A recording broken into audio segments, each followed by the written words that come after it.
scored, but it didn't seem to bother Chris Bassett last night. He was terrific for 7 innings. And tonight, Dallas, a rookie making his first major league start, James Kaprielian. At Fenway. Imagine that. Former first rounder for the New York Yankees is going to find himself in the friendly confines of Fenway Park, as you said, Kite, making his first start. And now he's got the stuff to pitch at the major league level, indicative of what we saw. Now, the numbers might not be too attractive when you think about 3 2/3, 3 earned runs, and over a hit per that inning. But the bottom line is James Kaprielian right now has an opportunity to showcase his talent and showcase what he's all about, the reason why he has been able to receive opportunity after opportunity, battling the injuries to now find himself making his first big league start. And the Red Sox will send the left-hander Eduardo Rodriguez to the mound. Remember, Rodriguez did not pitch at all last year due to some health issues, but he is healthy now, and he's off to a great start, Dallas. He's 5-0. Well, he's 5-0, and he has been everything that the Red Sox have needed. When you talk about where he came from, the question marks about his health coming into this season, what was the bounce back going to be like? Well, question answered. He's undefeated as far as the win-loss is concerned, and you see there what he's done in terms of competing in the strike zone. Very few walks. He's attacking the zone. That's what you need out of your frontline guy. And the Red Sox, they've got it in the lefty Eduardo Rodriguez. All right, so that is your pitching matchup, a rookie and one of the best left-handers in the American League. So will we have another pitching duel tonight, or will there be some runs scored? We will find out. It's the A's and the Red Sox. Game 2 of the series coming up from Fenway Park. It was a good ball game last night, tight. And the A's hang on to win and see if they can do it again tonight. A's, Red Sox, Game 2, coming up.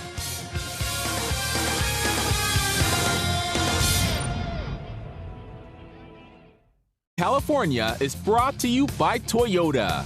Wouldn't it be nice to drive the most trusted brand in California? Take a test drive at your local dealer today.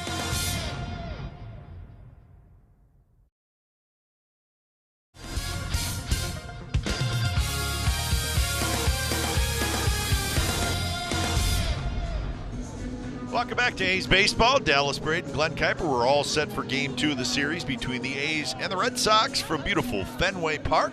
Looks like a nice night, some clouds, but it was a nice night last night because the A's got out of Fenway with a W. It just always feels good to get out of there because it's a tough place to play, and the Red Sox are usually pretty good. Especially if you get that first one out of the way. And last night, a very good ball game. The A's won it 3-2 to raise their record to 22-15. In fact, both the A's and the Red Sox, same record, 22-15, and it is second best record in the American League behind the Chicago White Sox. So both teams playing good baseball, both teams in first place, and the A's will try to make it 2 in a row. Another night game tomorrow to wrap up this series, and then it'll be on to Minneapolis for a 3-game series against the Minnesota Twins. So there's a nice look at Fenway Park. I'm talking the pregame show about the Green Monster. How can you not talk about the Green Monster when your team is playing at Fenway? It just sort of automatically becomes a topic of conversation at some point. Well, it's definitely a destination, especially for a young ball player, for a first timer to Boston. I know that was something that I did. I was taken back by some veterans, and a few years later down the road, when I had a little bit of dirt under my spikes, I was able to go back in there and invited to actually sign the wall in the Green Monster right underneath the Tom Petty stencil. Waiting is the hardest part, and it was. I wanted to get in there, Kite. Well, hey, if you're right next to Tom Petty, there's nothing wrong with that. All right, let's take a look at the starting lineup tonight for the Oakland A's. It's brought to you by your Bay Area GMC dealers. Mark Hanna's in left. Jed Lowry's at second. Ramon Laureano is in center field. Matt Olson's at first. Matt Chapman's at third. Stephen Piscotty in right. Sean Murphy is your catcher. Mitch Moreland hits 8, and he's the DH. And Elvis Andrus is your shortstop. Taking on the southpaw for the Red Sox, Eduardo Rodriguez making his 7th start of the season. And folks, this man has been slicing and dicing really since last year. The Sox have won 9 of his last 10 starts. He's won 7 consecutive decisions dating back to 9-19-19. And I mentioned that Eduardo Rodriguez is giving the Red Sox everything that you need from a frontline starter up until this point, and he's going to look to continue to keep that rolling against the green and gold tonight. So as Eduardo Rodriguez finishes up his warm-up tosses. Let's check out the defense tonight for the Red Sox. Franchi Cordero is in left. Alex Verdugo is in center. Hunter Renfroe is in right. Devers, Bogarts, Gonzalez, Chavis, with Vasquez doing the catching. So that is the same group that was out there last night for the Red Sox. So Rodriguez is done with the warm-up tosses, and we are set for baseball. A's have played well on the road this year. They have a 9-4 road record, and it was interesting. I was looking at the standings, which I do a lot. You know that about me. Yes, sir. The A's have played the fewest road games in the major leagues. Well, just coming off that 10-game homestand. And we mentioned that right at the beginning of the year, that the first couple months of this season, the A's are going to play a lot of home games. But playing well on the road. 9-4 on the road, 13-11 at home are the Athletics. So we're set to go as Mark Canha steps in. Rodriguez pitching from the far third base side of the rubber, and the first pitch is outside. So we're underway from Fenway Park. Canha, Lowry, and Laureano, the first three in the A's lineup. Facing the lefty, Rodriguez likes his changeup, likes his cutter a lot as well. Something we'll see him do. So tell us again, Dallas, and you always explain this well. Why is Rodriguez stationed on the third base side of the rubber? How is that helping him? Well, and again, Kipe, that changes just depending on how guys like to go about their business, what pitches they utilize to try to get their outs, and really the shape of their pitches. Davis, the first baseman, back, and then there's three people involved, and it ends up being Marwin Gonzalez, who makes a pretty nice catch. Well, it almost felt like Marwin Gonzalez was the only one who was going to have a shot at this play. Chavis just kind of Cadillacing on over there, not really sure whether or not he was going to have an angle or a play on that ball, but Marwin to the rescue.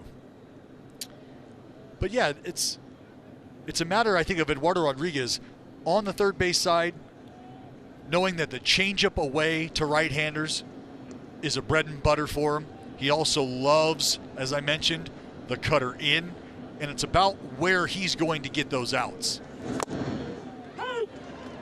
There's the pitch usage for Eduardo Rodriguez, and there's that changeup that you're talking about. A lot of changeups and a lot of cutters. That's it. And the fastball changeup, the cutter changeup combination. We talk a lot about creating intersections or X's on each side of the plate, and just imagine a baseball moving in opposite directions on each side of the plate. It becomes very tough for those hitters to defend.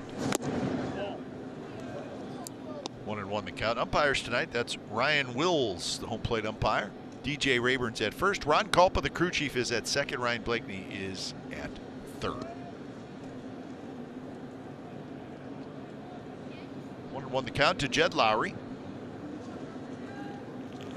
Lowry sliding up in the lineup tonight, hitting second. Last night he was hitting in the fifth spot. He went 1 for 4. 274 overall with 3 home runs, 22 runs batted in. Well, and with what Mark Canha has been able to do in the leadoff spot, I feel like it gives Bob Melvin the opportunity to move Jed around to touch.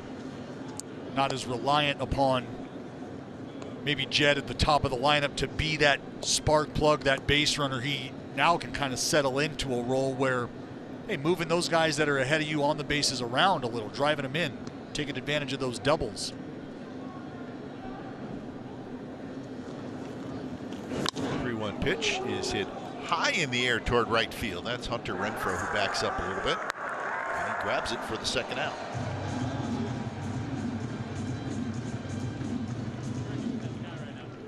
And that'll bring up Ramon Laureano. And another thing with Eduardo Rodriguez, maybe slight cross-body action, and that'll give you a little arm side run on the fastball at times. So if you put Eduardo Rodriguez on the first base side of the rubber, and you think about some of the arm side run, again, fastballs moving towards the left side, that ball might end up running off the plate, and he would really have to focus and really be working across his body to drive the baseball inside to right-handers. That one grounded right to Devers at third. Devers flips it across to get to Speedy Laureano. And Eduardo Rodriguez has a 3-up, 3-down, top of the first inning.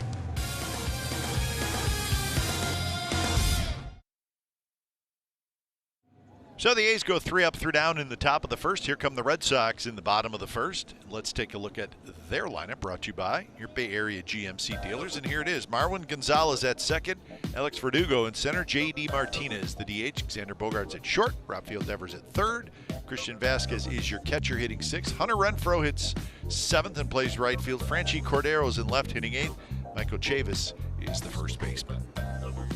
Well, the man on the mound for the green and gold, James Caprillion, made his major league debut last year against the San Francisco Giants back in August. Was up and down from the alt side a few times, did not pitch. Found his way back up in September.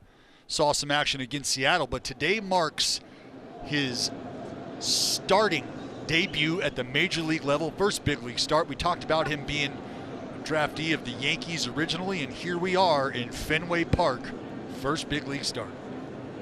And the first pitch is low to Marwin Gonzalez.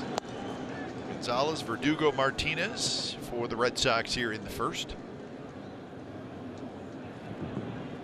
Gonzalez hitless last night. He was 0 for 4.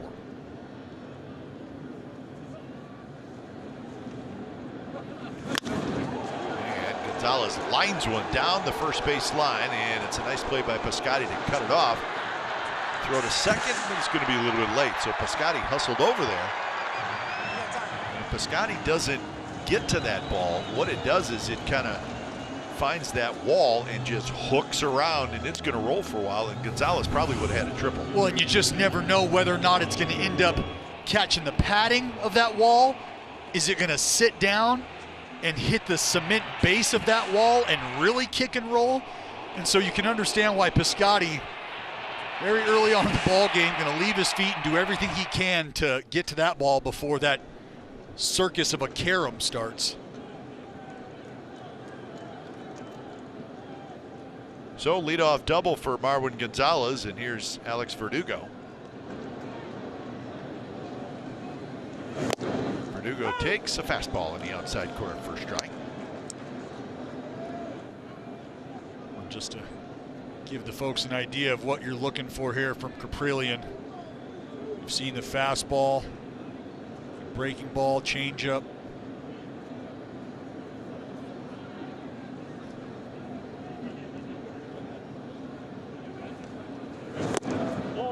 Caprillion was the Las Vegas Aviators opening day starter. That was last Thursday when AAA season opened up. Pitched into the fifth inning through 76 pitches, took the loss. So that is his only minor league appearance leading up to this one at the big league level. Well, he's got the good fastball. Though he mentioned we've seen it 92, we've seen it up to 94. You look at the average there. And I think anytime you've got a guy making his first big league start, that's always something to watch. And I think command and velocity can go hand in hand when you're trying to evaluate a level of nerves. Good four-seamer. Verdugo is able to get a piece of. But you know, the nerves start coming in. Maybe you start spraying the zone a little. You back off the fastball, trying to get back into the strike zone, so velocity might tick down. Stays off the plate. So now it's a full count with J.D. Martinez to bat next.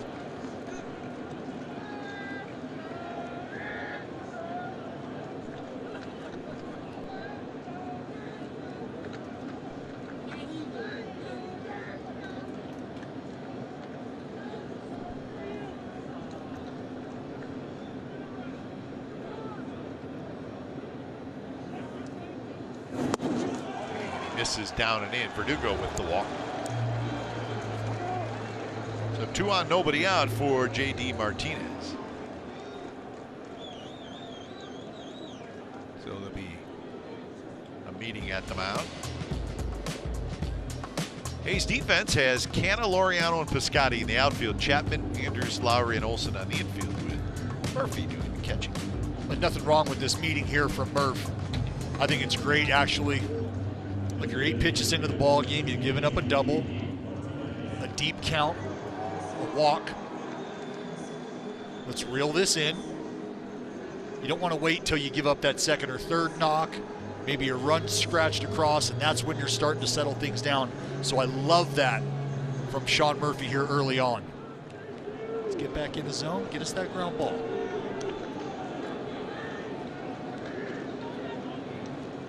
So here's Martinez.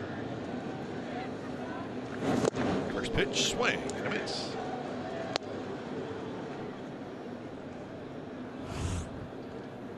Here's the slider.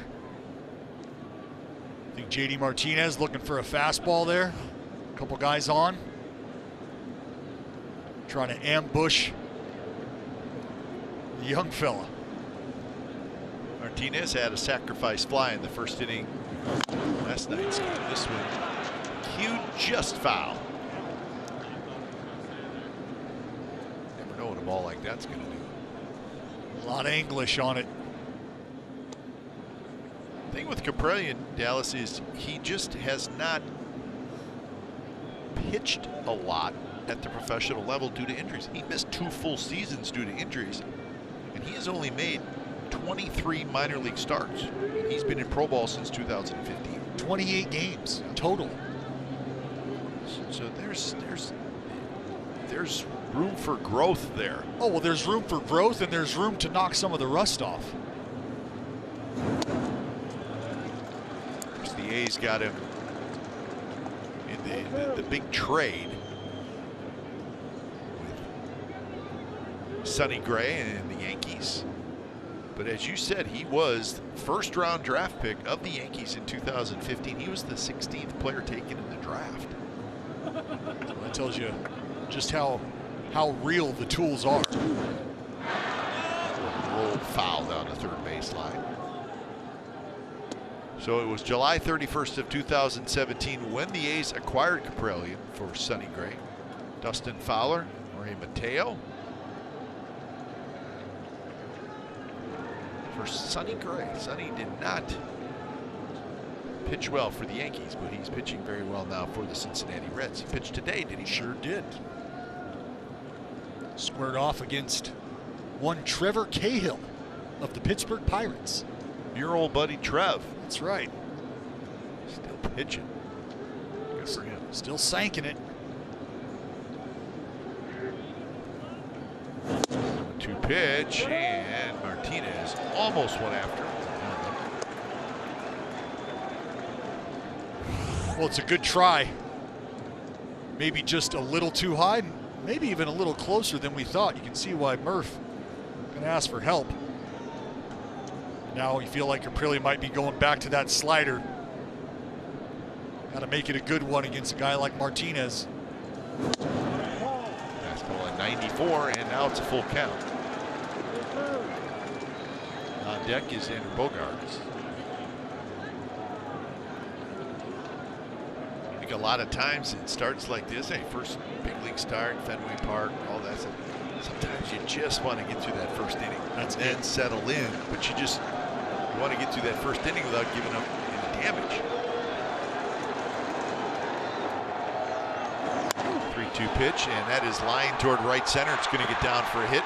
Laureano gets it in quickly with a strong throw into second base, and all the runners move up 1 base. They're loaded with nobody out.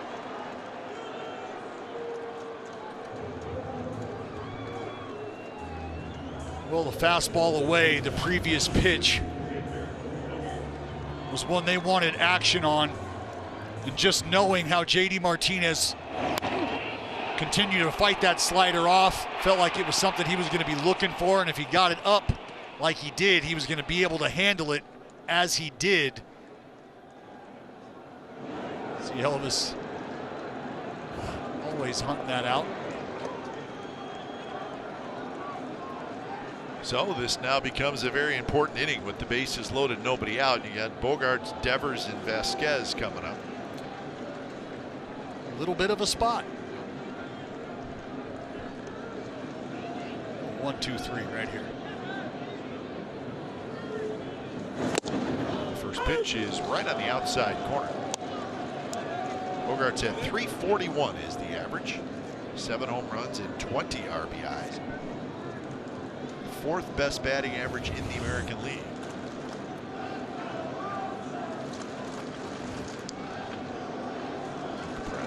Makes a good first pitch. He needs to make a couple more good ones. Jumps ahead of Bogarts 0-2. Well, and now here's where we talk about being competitive in and around the strike zone. Bases loaded, nobody out. You've got nowhere to put Xander Bogarts should you find yourself deeper in this at bat, but at the same time, you're 17 pitches into your outing, nobody out. You can't afford to continue to extend these at bats regardless of the outcome. You got to start getting rid of guys early in the at bat. 2-pitch blocked nicely by Murphy. Gonzalez at third, Verdugo at second, Martinez at first.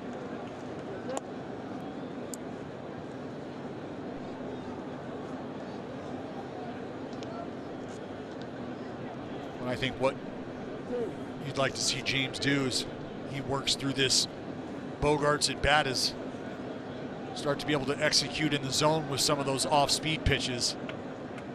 So you don't have guys in this lineup hunting that fastball already. That one well off the plate, backhanded by Murphy, and now it's 2-2.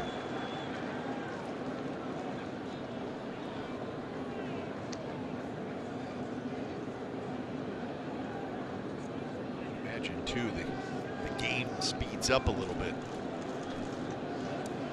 Well, it does, and that's why at this level you have to be your own best pitching coach, your own best psychologist sometimes out there on the mound.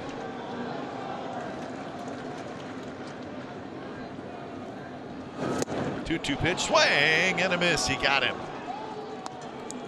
So Bogarts chased a pitch that looked like it was off the plate, and it's a huge strikeout. Well, it's huge for a couple reasons. One, you avoid the damage. There's no productive out here with runners in scoring position, less than 2 outs. But if you're Caprillion now, you're having some positive reinforcement with your execution. I just got Xander Bogarts, one of the game's best and hottest hitters, to fish out of the zone in a pretty big spot. First pitch to Devers. A little bit outside, off speed. Devers took it, gets the call. Good numbers for Devers. 280, 9 homers, 30 RBIs. Throw in 10 doubles.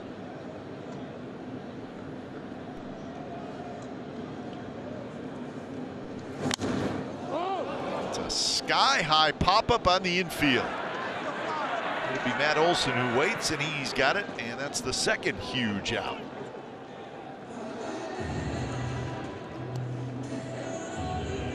Two very, very good hitters, and Caprillion got them both. And now one more to get, and that's Christian Vasquez. Massive. Massive. That out right there can't be understated, but it's really not worth much if you can't finish the job here. We are in a position where minimization is something you would accept, considering how things started, bases loaded, nobody out. But you want a shot in the arm here. If you're Caprillion, you took old Vasquez into bed here right now, and you're able to wipe your slate clean and go into that next inning in attack mode. Vasquez was 0 for 4 last night. In fact, he made the final out of the game against Jake Diekman. He popped out to first with a couple of runners on. First pitch is low.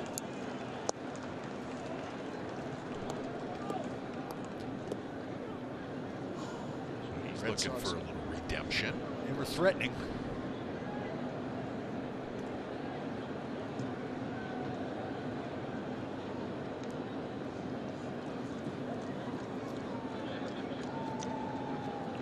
Fourth pitch for Caprillion. and that one just missed. So he went inside there. Well, he's going to get rid of the baseball. You can see they wanted that outside. Brilliant, just kind of vacating a little early, meaning that front side just a little quick. Got to throw a strike here. And he does not, and now it's 3-0.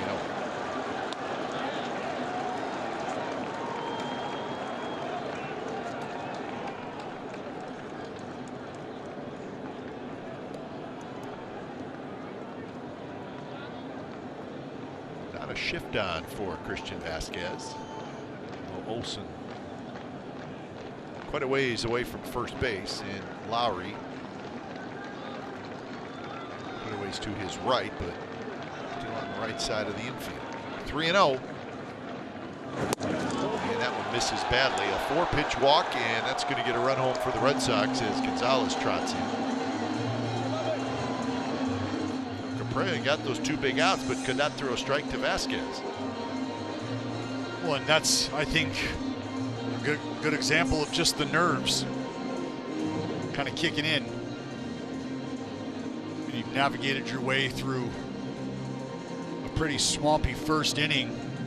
You're at a point in time where you just need to make a pitch, get out of it, and you just seem like you can't find the zone. 17 inches is evading you. You also don't want to give in and lay a cookie in there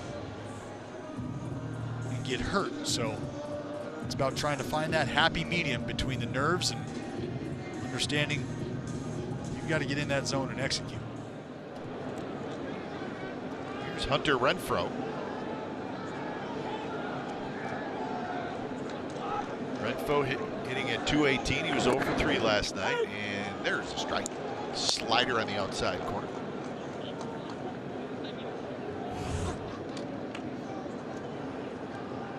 This is where you've got to capitalize if you're Caprillion.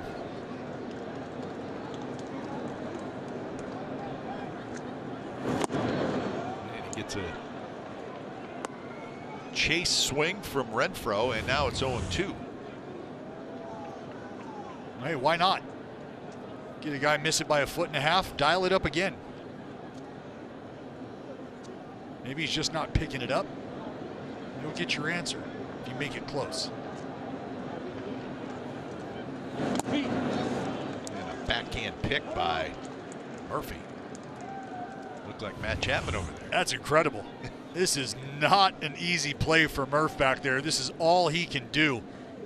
Ball's hitting too far out front. He could try to body up. Good chance that might even kick over Sean Murphy.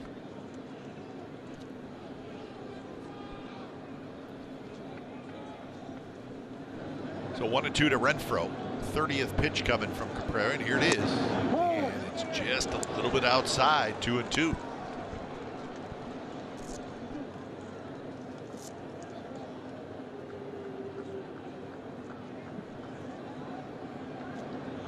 Hunter Renfroe. I think he'd be a good tight end. 6'1", 235 pounds. Swing and a miss. He struck him out. So Caprillion, he's got to work hard through a lot of pitches, but when it's all said and done, just the 1 run for the Red Sox as the Sox leave the bases loaded.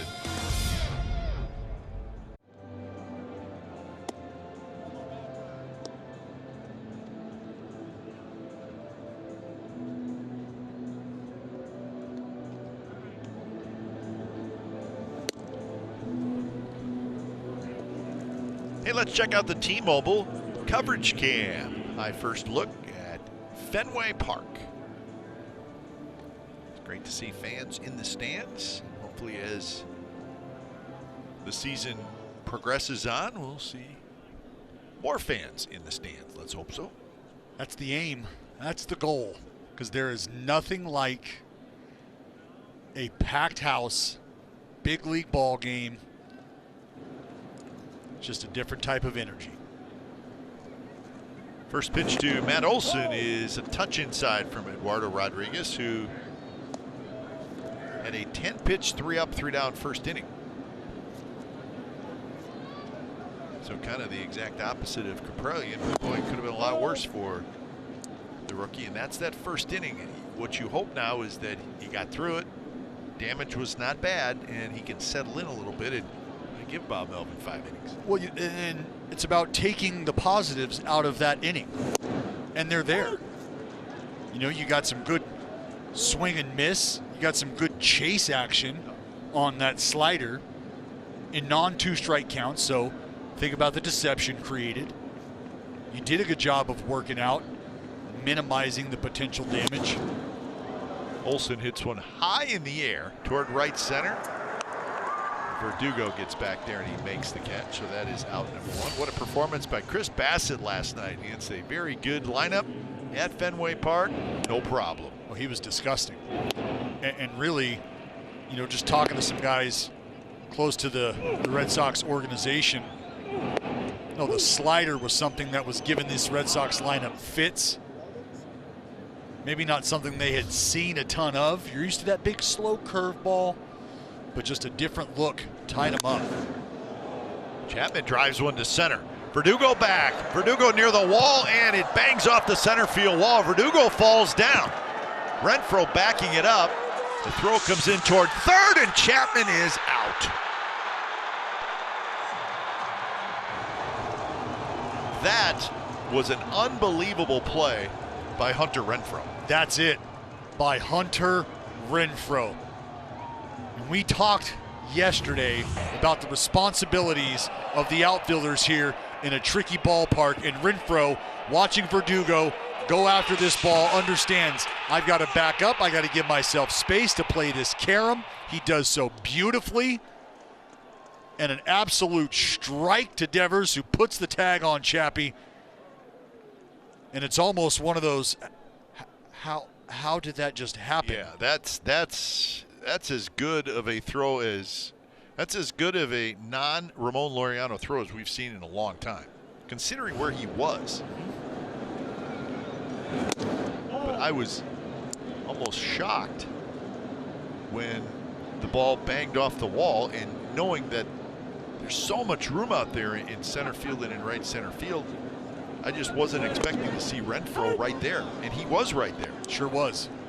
And you saw Matt Chapman, as soon as he saw that ball hit the wall, kick it into overdrive, and they're just kind of looking out there like, how? How did that happen? Piscotty shoots one toward right field for a base hit. 2-out single for Piscotty.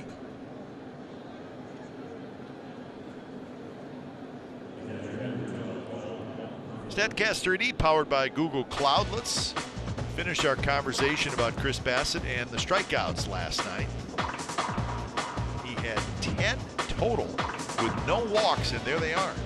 And see some high four-seamers. And 2 of those pitches competitive in the zone, right? Maybe 2 on the fringe outside. But that tells you how much work he was doing early on in the zone to get ahead, to force guys to expand their strike zone early enough to get those kind of egregious swing and misses. He was good. Picked up his 3rd win. Up just 3 hits. And a quick 0-2 to Murphy. Murphy was looking for something else.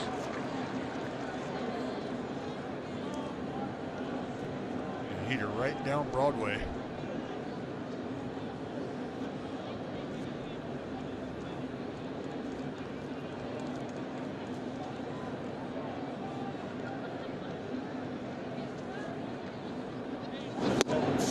That one spins Murphy back up and in, so we'll see if Eduardo Rodriguez does pitching 101 up and in, down and away. We'll see. Good chance Murph might be getting that change piece.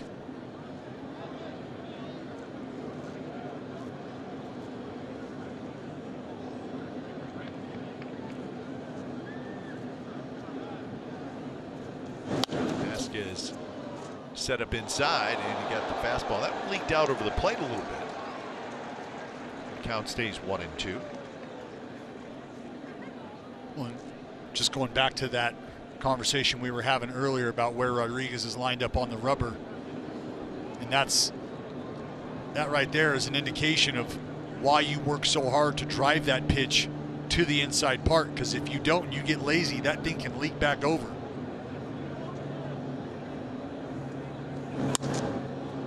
Murphy drives one toward left center field, and nobody's going to get it. Piscotty digging for third. Kotsay waving him home. And the throw to the plate will not be made. Piscotty scores standing up. Murphy comes through, and the A's have tied it. A huge 2-out RBI double. Well, that is big for the backstop. Change up down. You can see Murph out in front, but is able to stay back just enough, keep the hands back just enough that he can put a pretty decent swing on it. Not an A swing, but barrel to the baseball nonetheless. You got a hot Stephen Piscotty setting him up. Murph grab his board, ride the wave on into second base. Keep the line moving here with 2 outs. That's a big 2-out knock. Murphy now 14 RBIs on the year. Here's Mitch Moreland. So Rodriguez got the big defensive play to get Chapman at third, and that was the second out. 1 out away from what could potentially have been a very quick inning. No doubt. Piscotty single, Murphy double. And now 1-1 to Mitch Moreland.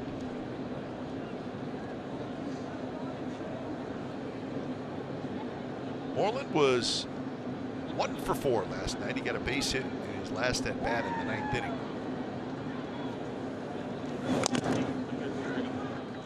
And the fans appreciated Mitch Moreland for his 3 years with the Red Sox. Helped him win a World Series in 2018 with a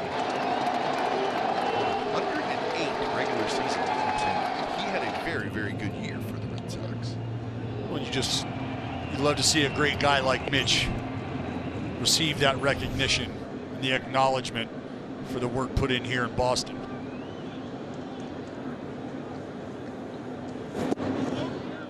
Low, and the count 1-2. That World Series title in 2018, the 9th title for the Red Sox in their long and storied history. Yankees with 27 titles, the Cardinals with 11. And the A's and the Red Sox with 9 on that titles list.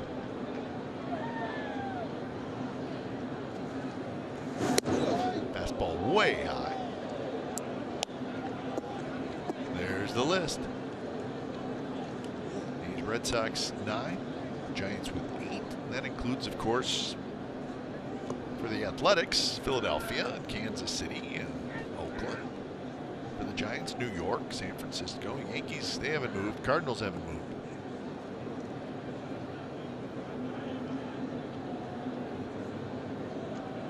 Well, the A's did not win one in Kansas City. No. They did not win a lot in Kansas City. This is the final out of that 2018 World Series. Chris Sale, Manny Machado, and that is going to do it, folks. We had an outfield of Benintendi, Bradley, and Betts, and they're all gone. But they won themselves a World Series. They came, they saw, they conquered. That's right. Steve Pearce was out there.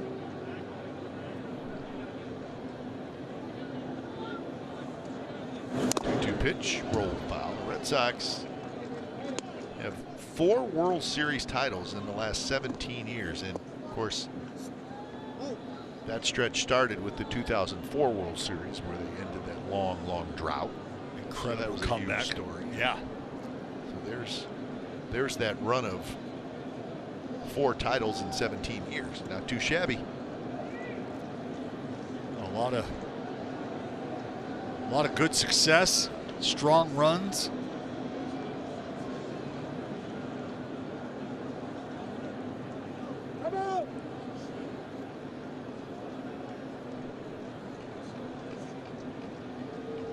2019, the Red Sox were 84-78. They did not make the postseason. Last year, they just never really got it going. They finished 24-36. Kind of a forgotten year for the Red Sox. They just couldn't do really anything right.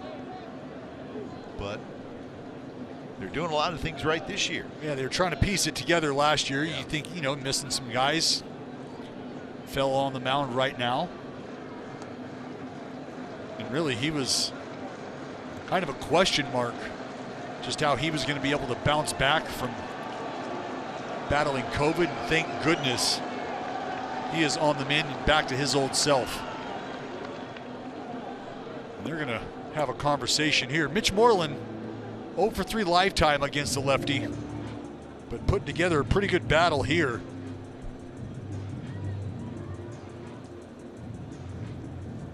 You know what we did not mention last night too, because he's on the injured list, but the Red Sox, they made a fair amount of changes, but they signed Kike Hernandez from the Dodgers, who's a very valuable player. He is out right now, but when he is healthy, he was pretty much the regular leadoff hitter for the Red Sox, and they'll get him back soon. Yeah. He's just a guy that gives you options. Yep.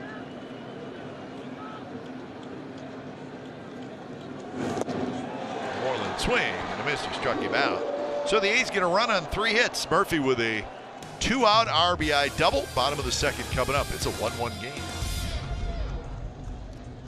Back to work after a long first inning, but made some big pitches and kept the damage to a minimum. And this is his father on the right with the A's hat, A's pullover. He's pumped.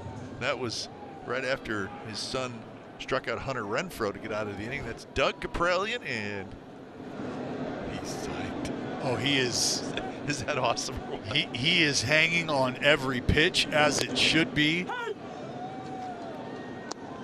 I love moments like that. Yeah, it's great.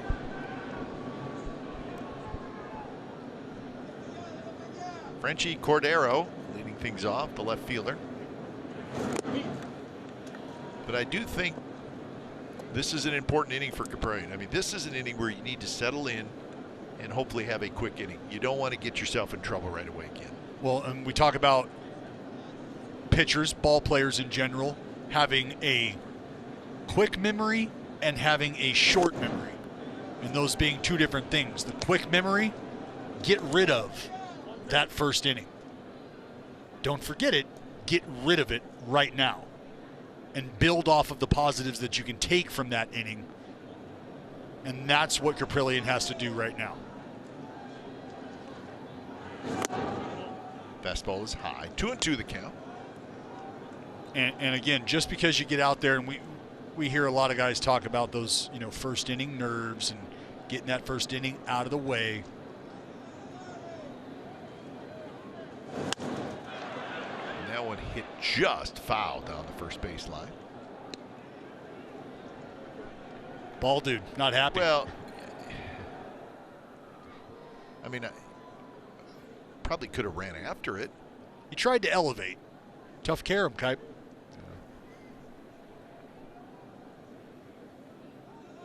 I just don't want Piscotty to get tired out in right field having to track it down. Shift is on for Frenchie Cordero. Lofts that one foul.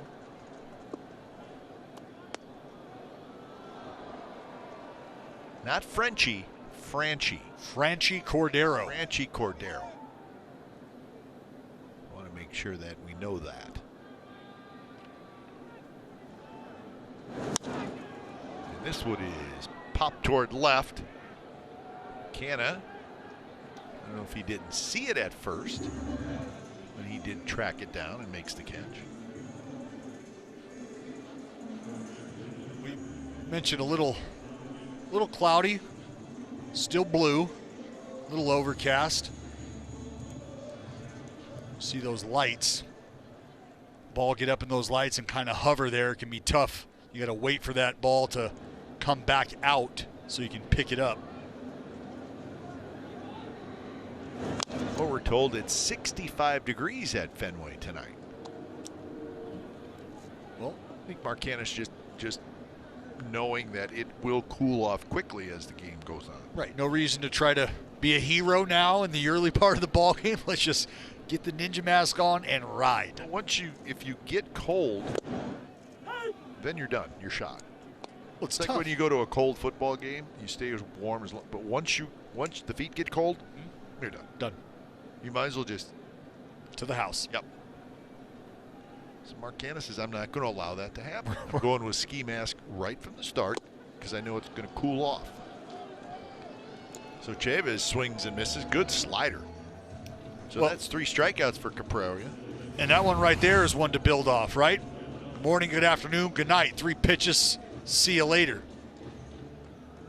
And those are at bats, if you're Caprillion, that you can continue to build the confidence in.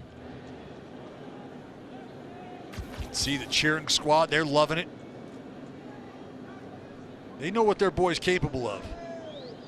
And they love the fact he's getting his shot to get it done. You know what I like about Dad? You can tell he really just wants to be left alone. That's right. Can't blame him. Well, they were right? looking at tickets and they said, well, we could get it. And he said, no, I can get one right here. You are going to sit behind can me. sit over there because I'm watching my boy. Absolutely. He wants to be just, I want to be in this and I don't want to be bothered.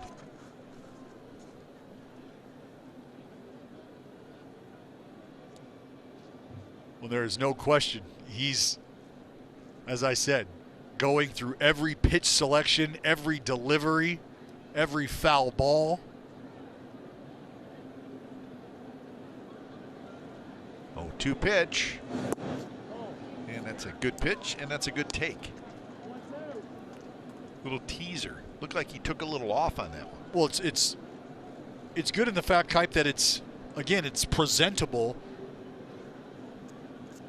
And it's something that's going to plant a seed in the brain of Marwin Gonzalez. You slow him down visually, tracking that pitch down to the bottom of the strike zone. You think about a heater. And that one is lined fair again toward the right field corner. Piscotty plays it nicely, gets it in quickly, and Marwin Gonzalez has another double. Just about the same spot.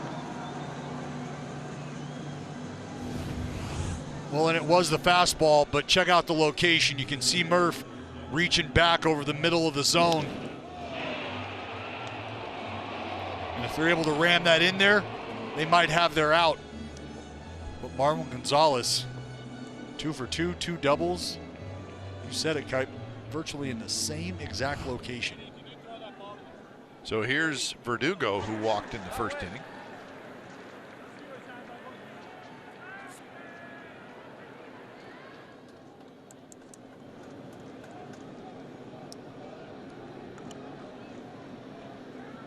Verdugo wearing the number 99, which you see very seldom.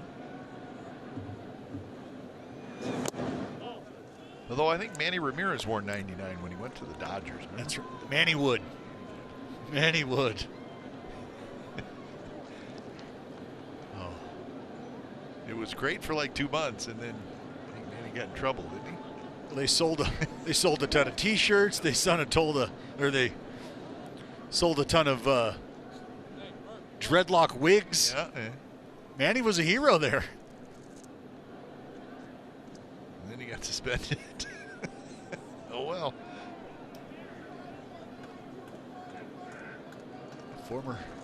Former teammate of mine. Spring training teammate? Spring training teammate and locker mate. That was an adventure. Right. Manny Ramirez.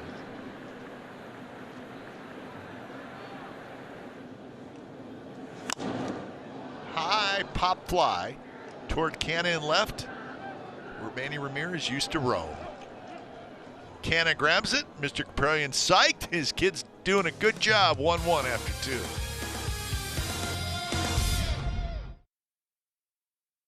These fans, come cheer on your Oakland Athletics at the Coliseum through the weekend. Bring a friend, heck, bring the whole family. Single game tickets to see the A's in person are now available. Tickets start at just $19. So go get your tickets at athletics.com/tickets. 2 innings in the books, and we got a 1-1 game. If you're just joining us, the gentleman on the right is Doug Caprellian. He is the father of the ace pitcher tonight. And watching him, it makes you pull even harder for his son.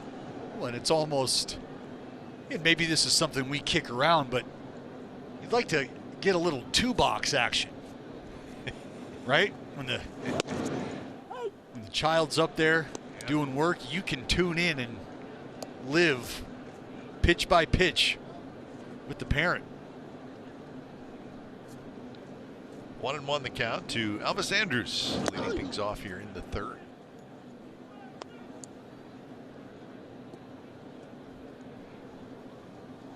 Elvis was 1 for 4 last night, but that one hit, he may not have hit it very hard, but it was big. Timely. Especially when you look at the final score.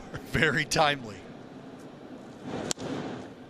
Drives this one towards shallow center, and Verdugo is going to play it on a hop. He was shaded over toward right center a little bit, so he could not get to it. And Elvis has a leadoff single.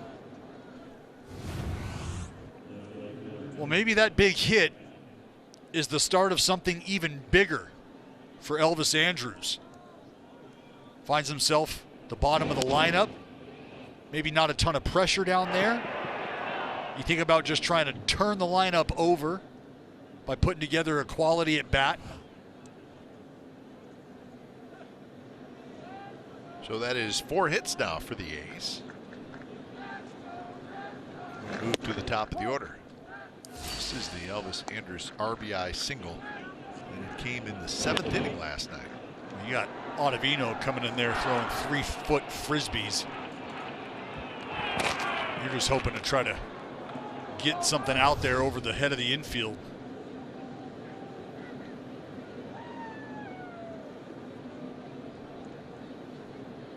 Canna popped out to second. His first at bat leading off the ball game. Count now 1-1 to Canna.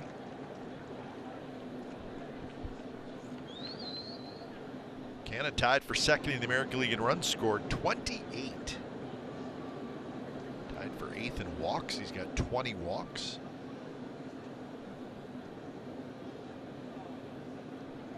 Two good categories for your leadoff hitter to be in the top 10 in. Oh, no question. No question at all. Right on the inside corner, 1 and 2. And this is what we've seen Mark Canha do. Find himself in 2 strike counts and still do a good job of battling throughout the at-bat. I mean, he's got a on-base percentage of .331 with 2 strikes. Since the start of last season, Kipe, that is 3rd best in baseball. League average about .262 on-base percentage with 2 strikes.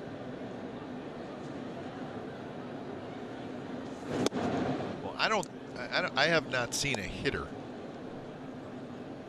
at least not an A's hitter, because we see them every day, but I'm not seeing an A's hitter get to a 3-2 count as much as Mark Canha does.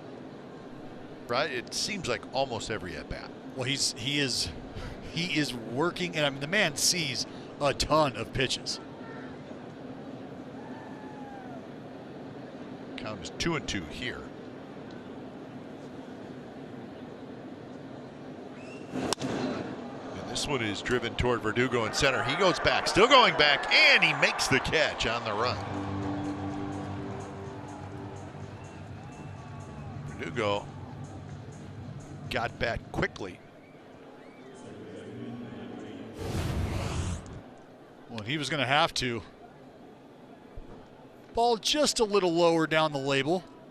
Not quite off the barrel.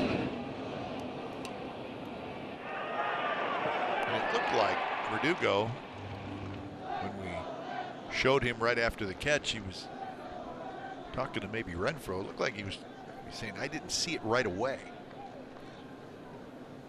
Yeah, you can see he says, thank you, I didn't see it off the bat. And that could be time of day too, right? Just the fact that it's not real dark yet. Twilight. Yeah. Yep. And again, that combined with the ball finding its way into the light stanchions That can be very, very difficult. You can see a little bit of a dark spot over there in left field. A little bit of a dark spot where Verdugo caught that ball. 0-2 to Lowry. But that's why it's so important to have that communication going on in the outfield. And you hear up from the infielders, and you'll hear back, got room from your fielders on each side of you. And it's not just going through the motions. You can really help out.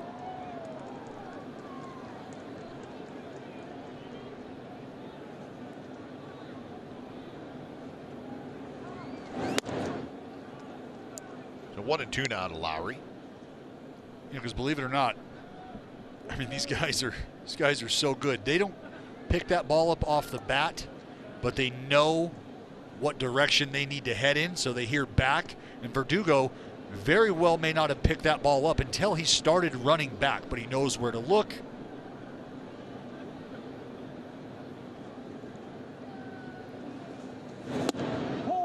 Just a touch high. And Lowry this year, a .350 batting average against left-handed starters. And a lot of at-bats. A's have seen a lot of lefties. In fact, including tonight, 8 of the last 10 games, the opposition has started a left-hander against the Athletics. So Lowry's probably getting more at-bats than he normally would right-handed. But he's started out the year hitting lefties well. Not this time, as the call goes to Eduardo Rodriguez on the strikeout. Well, this is an incredible two-pitch sequence here from Eduardo Rodriguez. They do not get the fastball call in. They were trying to bring back over the inside part of the plate. So instead of going back to the same location against Jed Lowry, they go to a different pitch, different location away. And this thing starts out, and you can see Jed Lowry. As he takes that Kipe, he takes it leaning over because he tracked it, gave up on it early, but that cutter just wasn't done working yet. Came back, caught the black.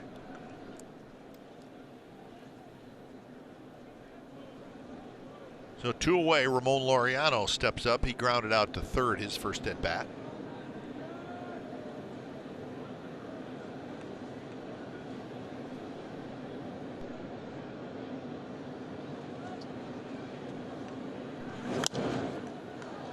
Fastball with a little life to it.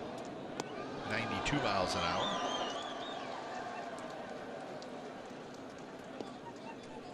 Laureano, another guy that's had a lot of success this year against left-handed pitching. He's hitting .356 against lefties. That's the good news. Struggling, though, a little bit against right-handers, 183.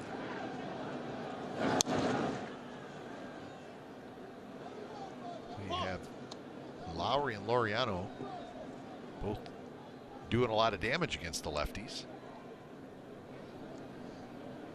Well, you think about those two guys being towards the top of the lineup and the run of lefties that they've seen. And guys towards the top of the lineup are typically the ones that are going to see a pitcher more than once, if that's going to happen. So you're seeing multiple lefties over the course of, like you said, 8-10 days. Start to see the ball and pick the ball up well. Inside, strike 3 call. That ball looked like it was in off the plate, and Laureano's not happy. So he's chewing on Ryan Wills just a little bit. Bottom of the third, and Dallas, we could almost see this one coming. Yeah, I mean, anytime you start to get rung up on balls 3 inches inside, people are going to have opinions. And how they share them, well, that comes out in different forms. And Laureano is trying to explain here. I don't know if you've had it. Once he threw the helmet and the bat, and Ramon is full of fire, man, and he let Ryan Wills, the home plate umpire, have it after he was thrown out. So Ramon Laureano is out of the ball game.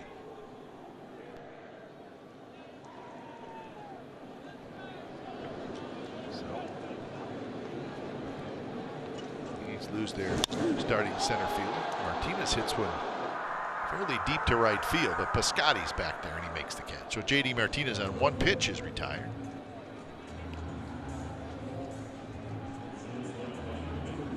So the changes with Laureano being thrown out of the game. Seth Brown is in left. Canna goes to center.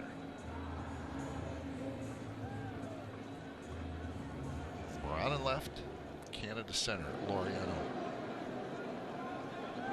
ejected. Well, that's tough. You lose spot on the bench. You insert a lefty against a lefty.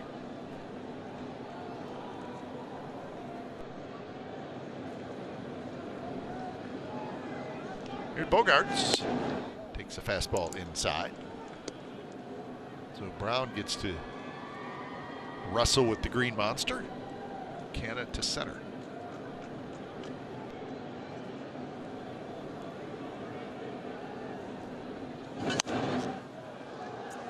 The thing at Fenway, and you've been there many times, Dallas, and I've stood down there before the game. The walk from home plate to the dugout is probably maybe the longest walk in baseball. And I say that because the dugouts they're down the line a little further than most ballparks, and it's a pretty long walk. Yes. So I'm sure Ramon heard some choice things as he made that walk back. Oh, they let him know that they appreciate the early exit. They're going to request that Ramon go back and take a look at some of those replays, and that's the fans, of course. But you think about that long walk, that's a lot of time for you to stew over a call like that.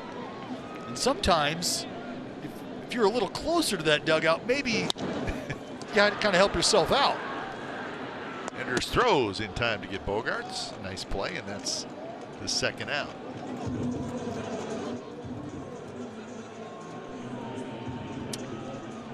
Well, here's Devers. I like what we just saw there from Elvis, because he had an opportunity to maybe get around that ball. Difference is Xander Bogaerts runs well. Elvis knowing that he might not have the time to get around it and make the throw he needs to get Bogaerts. He goes into the backhand, creates a little momentum going to first base, makes it easier on himself. Devers to left.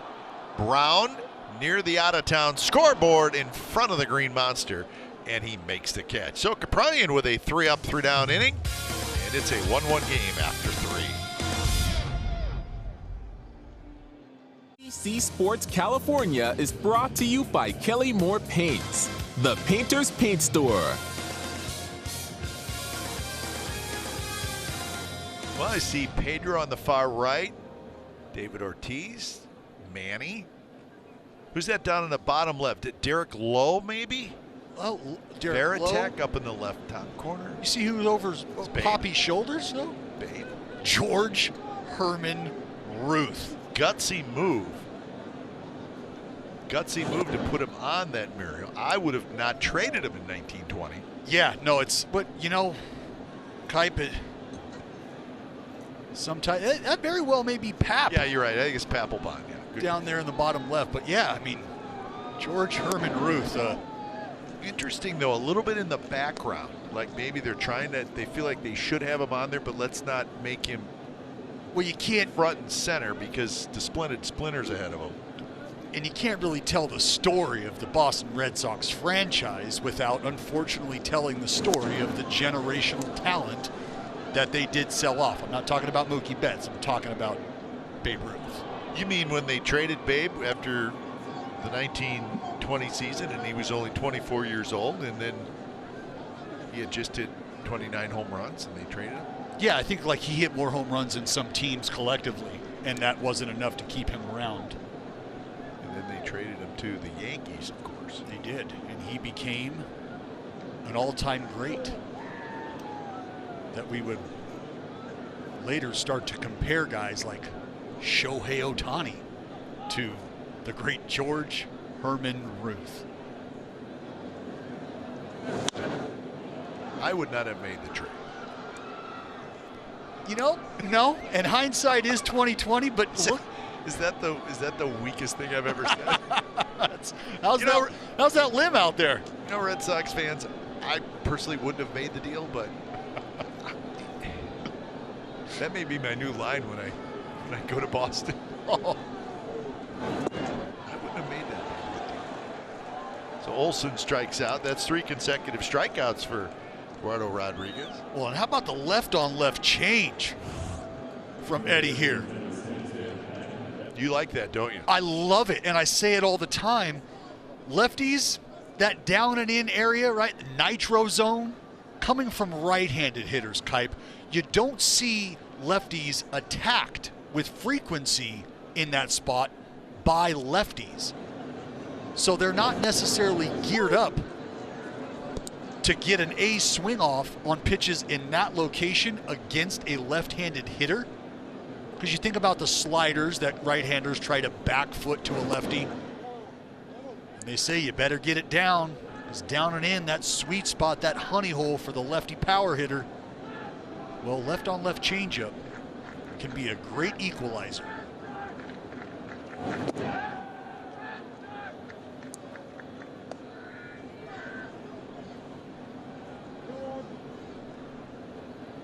So you say, well, you better throw a good one, but if that's one of your go-to pitches, like it was for you, I mean, why eliminate it? No, you know what I mean? Well, that's the difference between guys who throw changeups and guys who pitch with changeups. Eduardo Rodriguez pitches with his changeup. 3-1 pitch, a swing and a miss. So 3-2 to Chapman, who hit a ball off the center field wall in the second inning. And he had his eyes on a triple, but he was thrown out at third, so he got credit for a double. This time he swings and misses, so elevated fastball by Eduardo Rodriguez. So that's 2 outs. One of the great moments that we've seen with the Oakland A's. This was just a couple nights after Stephen Piscotty's mother, of course, passed away, and that was his first game back with the team after his mother had passed away, and he hit a home run. Well, you could just, oh my gosh, even watching that replay, you can feel the emotion running through his veins at that time. Just an incredible baseball moment.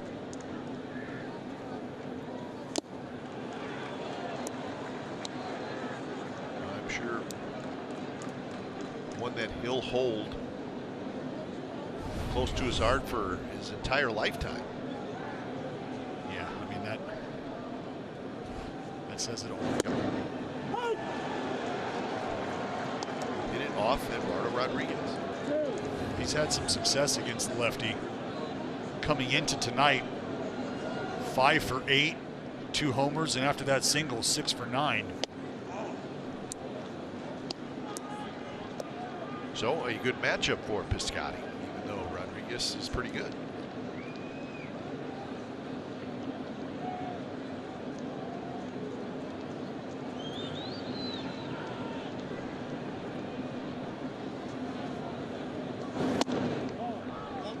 So now 3-2.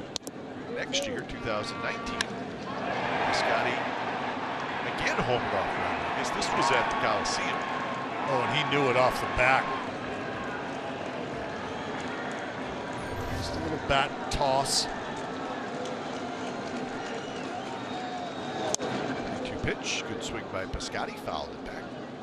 66 pitches for Eduardo Rodriguez.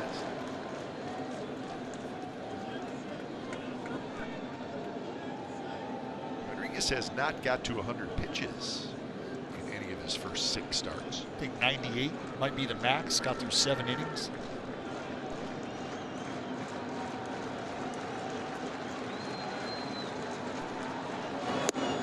And he misses inside, a 2-out walk for Piscotty.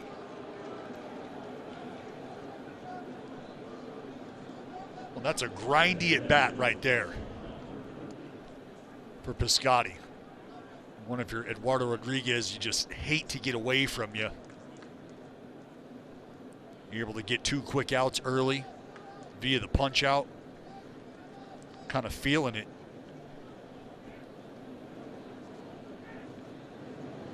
So here's Murphy, who had the big 2-out RBI double. And a good swing at a fastball. And I was wondering if Murph might be thinking about that ambush, considering he got the hit on a changeup late in the count.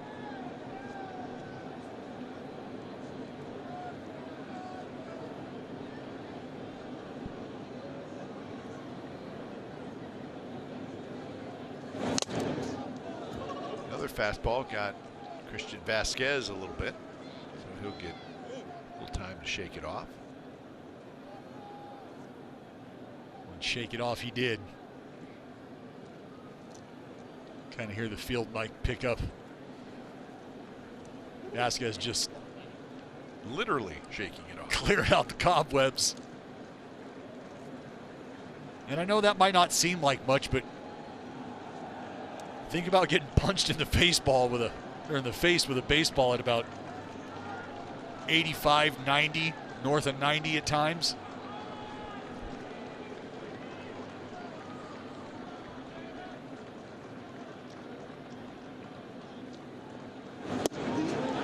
Pitch inside corner, strike 3 called. So Rodriguez has got that call a handful of times tonight, and he gets his 6th strikeout. Red Sox come to bat in the bottom of the 4th when we come back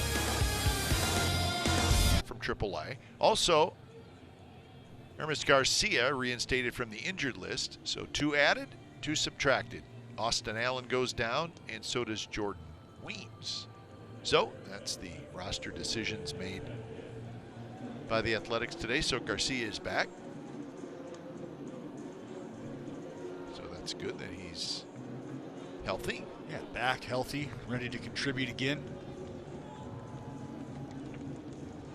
And for James Kaprielian, after a rocky first inning, he has done a nice job. He's retired 6 of the last 7, including the 3-up, 3-down inning in the 3rd. Love another one here. Slider for a strike to Vasquez. Vasquez walked with the bases loaded in the first to pick up the Red Sox first and only run so far. And even it being his first start here in the big leagues, one of the things you go over in your pregame meeting, your scouting report, I talk about looking for air holes, breathing holes, that you can come up for air within a lineup where maybe the high leverage pressure isn't quite there, like it would be facing a JD Martinez, Xander Bogaerts. Nice big hop for Elvis Andrus. He's got plenty of time, and that is out number 1. And this right here represents just that for Kaprielian. Now, sure, maybe a guy that can hurt you here, and Hunter Renfroe. You make a mistake, but that being said, this is where you can just eliminate the hitter, employ your game plan, and start to try to settle into this outing. First pitch to Hunter Renfroe is a fastball for a strike. There you go. First pitch slider for a strike to Vasquez. First pitch heater, strike to Renfroe. Starting to create a little rhythm for yourself.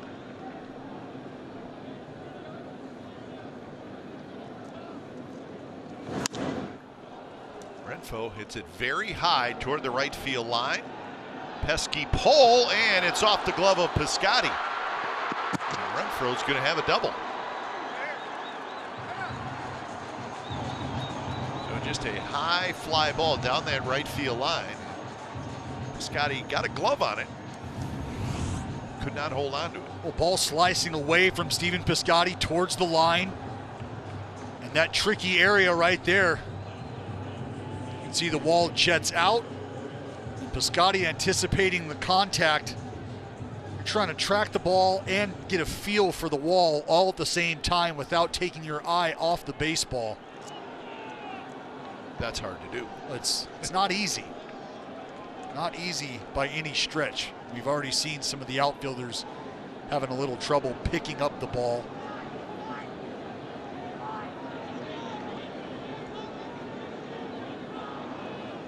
Here's Franchi Cordero. Well, that right field corner, it's just so strange because it's so different than any other corner of any other outfield in baseball. Well, and you gotta think there's not much room for you to pull up and let it drop foul. Like, that doesn't exist over there. Swing and a miss by Cordero.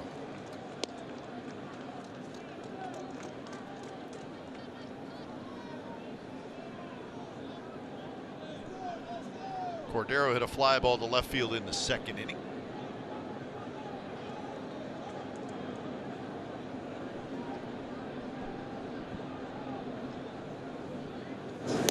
Cordero, part of that big trade in the offseason. It happened actually right before spring training started, with the Royals and the Red Sox and the Mets, a three-team trade.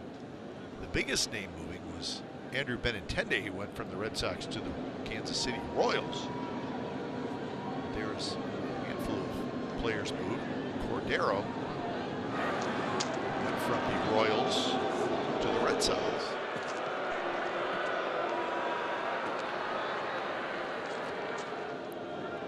He was riding a nice little streak there for a while, from April 5th through the 14th, 7-game hitting streak. On the inside corner, and it's 2-2. But has struggled mightily as of late. Fastball, mislocation, but caught the corner in. And Franchi Cordero 0 for 14 and just 4 for his last 55.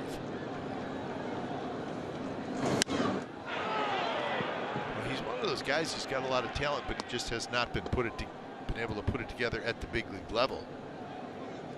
3 years with the Padres, didn't do a lot, struck out a bunch, and striking out a lot this year as well. Her day is made. Oh, she's pumped.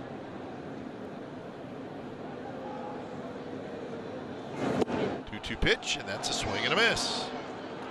4th strikeout for Kaprelian. Struggles continue for Cordero. He's getting a chance to play, but maybe not taking advantage of it. Dirty little change piece from Kaprelian. Don't pay attention to what that says there at the bottom. That was a changeup. I know the ball flight. And how about Pops fired up? Since the I don't blame him. Here's Chavis. Chavis struck out in the second. 2 walks, 4 strikeouts for Kaprelian in his first big league start.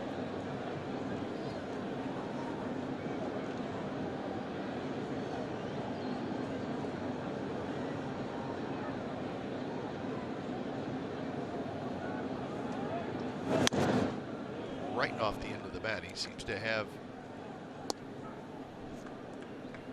some, I don't know if it's natural cutting action, but if that's just that real tight slider. Well, and we've seen him feature that early in the at-bats against some of these righties. Mentioned it to Vasquez, first pitch slider.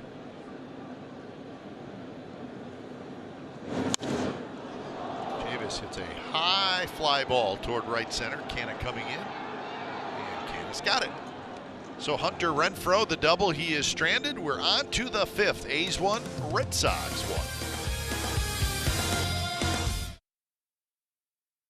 1. Get your A's tickets and come see baseball in person this Memorial Day weekend. The A's take on Mike Trout, Shohei Ohtani, and the Angels when they roll into town Memorial Day weekend. Tickets start at just $19. 2 seats and 4-seat pods are now available. Find your seats today at athletics.com/tickets. Our first look at the Angels. Been waiting. Well, after this road trip, which ends in Minnesota on Sunday, the A's are going to play 16 straight games against the AL West. So I'm excited about that. That's going to work. It's going to roll toward the corner. Cordero picks it up, he fires it in, and it will hold Moreland to a single, but it is a leadoff base runner for the A's. A thing of beauty if you're Mitch Moreland. And it's understandable why you see Mitchy chuckling over there at first base, just off the cap, and you can see Mitch not sure where this ball even goes at first. And he is quite literally licking his lips down the line, thinking about two.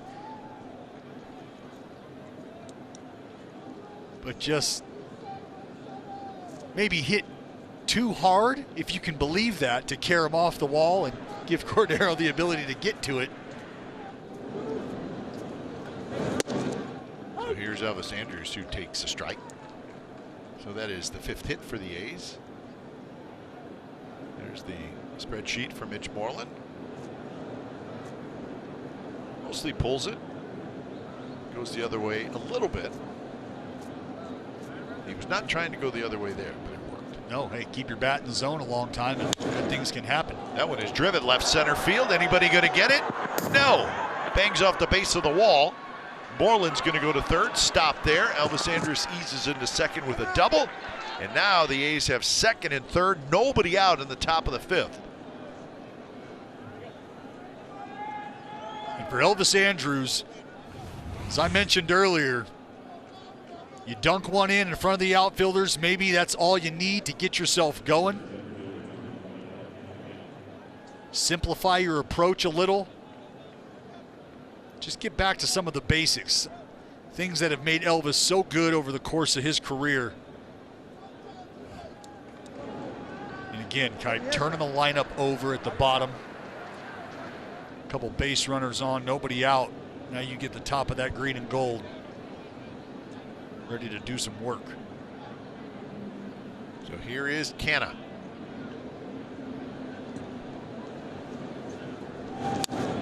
Canna on the first pitch, a fastball, and he fouls it back. Well, and another guy who, in his own right, doing well with runners in scoring position, 333 for Canna.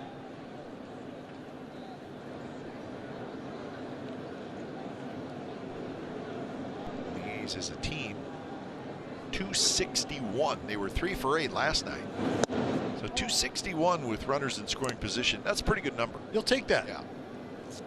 And again, maybe some of the other numbers collectively don't jump off the page at you, but that tells you you're getting those knocks at the right time.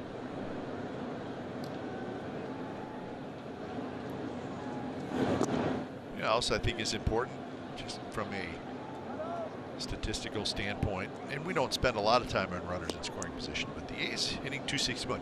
What's the opposition hitting with runners in scoring position? 214. That matters. Right, so there's a plus minus there that's significant. For sure. A's pitchers are doing a pretty good job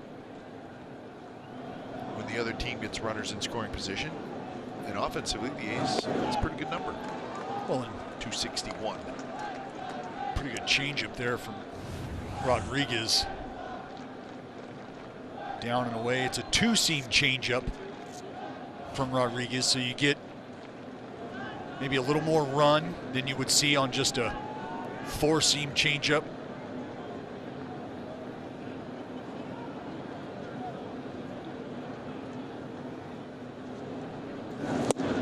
And a swing and a miss. He came right at him with a fastball. Just don't see Canna miss fastballs that are in the heart of the strike zone very often. Oh, that's a four-seamer that just really holds its plane, I think, a little longer than Mark Canna had anticipated. Stayed up. Well, here's Lowry.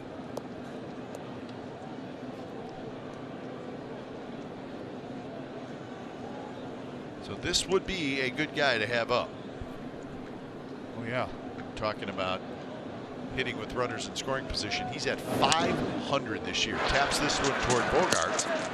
Going to get a run home. Flip to first. Lowry's out. Give him an RBI. Give Moreland a run scored, and give the A's a 2-1 lead. And you could see Elvis Andrus coming from second base on his way to third, make the decision to get to third base. Ball hit in front of him. Change up running away. Let's see, it's hit soft enough that Elvis can make that decision.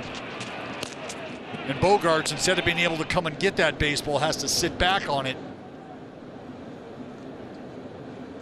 And that helps everybody. So 2-1 Athletics. And there is Jed Lowry leading all of Major League Baseball with a .500 batting average with runners in scoring position. He didn't get a hit there, but he put it in play, and he got the run, which is the most important thing. Quick throw, and Sanders dives back.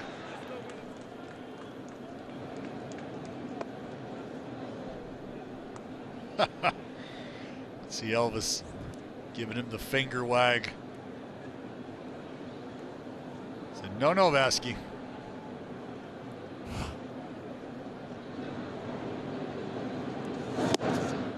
That one right on the corner. So 2-1 to Seth Brown.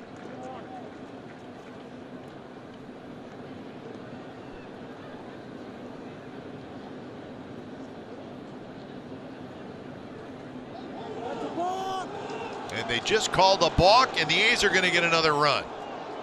Elvis Andrus trots in to score, and it's 3-1. And that is exactly why Elvis Andrus is doing what he's doing down the line at third base. That's why you got the throw down from Vasquez. 2 outs, runner on third means nothing. And Elvis going to come bolting down the line. And that's leaked up, and a nice play at first. Javis, you know what? I want you to explain why it was a balk when we come back. Can you do that? Got it.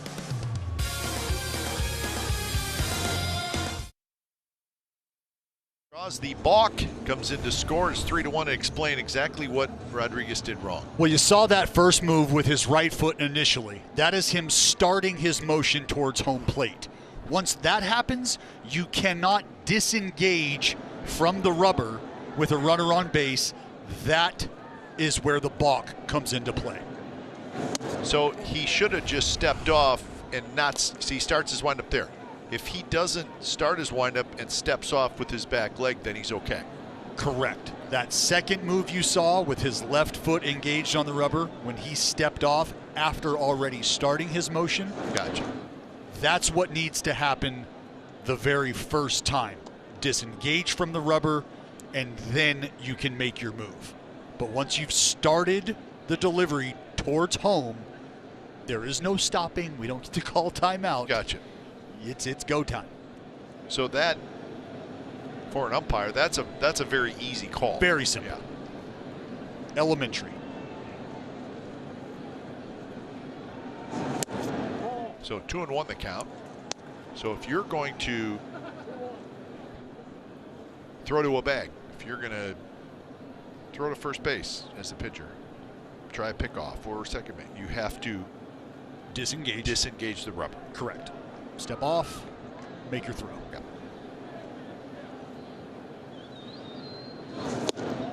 2-2 now to Marwin Gonzalez. And that's doubled twice. That's why you see runners down the third base line with guys who are working out of the windup, and typically left-handers, because our back starts to turn to that runner very early in the motion towards home. And if you see them out of the corner of your eye, you might be prone to do exactly what Eduardo Rodriguez did and try to step off and prevent that movement that you just don't have eyeballs on. And that's just all part of a savvy move by one veteran taking advantage of another's excitement. So the A's get a gift run there, and it was their third run. So 3-1, bottom of the fifth. Another line shot, this one into the seats by Marwin Gonzalez. 2 doubles, both down the right field line for Gonzalez. He scored in the first.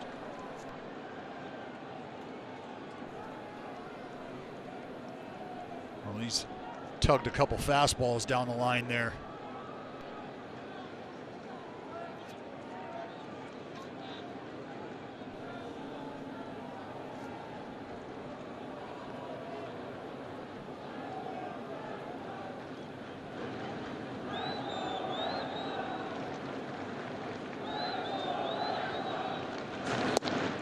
Pitch is just a little bit low.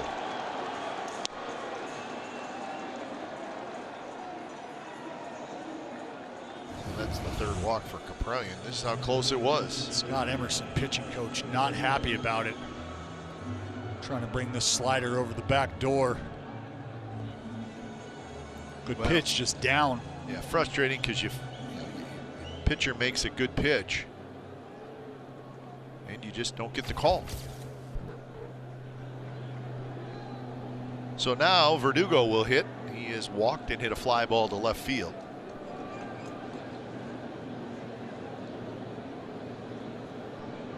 That pitch is off the plate. Verdugo last night singled and walked, and he scored a run. He hit some balls hard. Ball hard out to center field.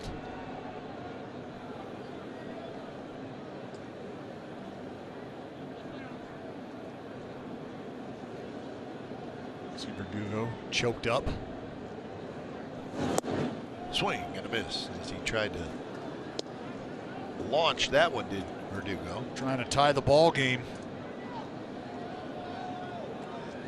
Now Verdugo, I think the Red Sox, they see you lose Mookie Betts, you can't replace him, but I think they have a lot of confidence that this young man is going to turn into a very good player.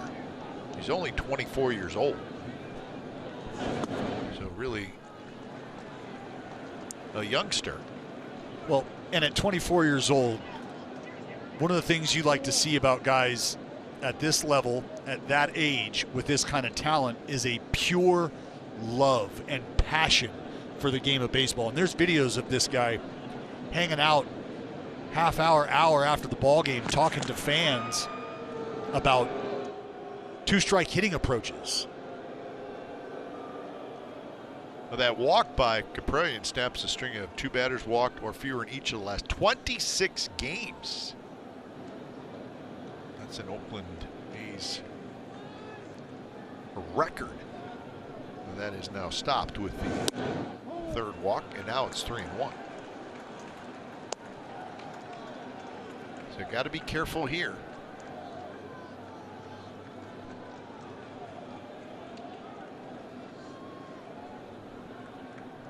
Emo has made the call to the bullpen.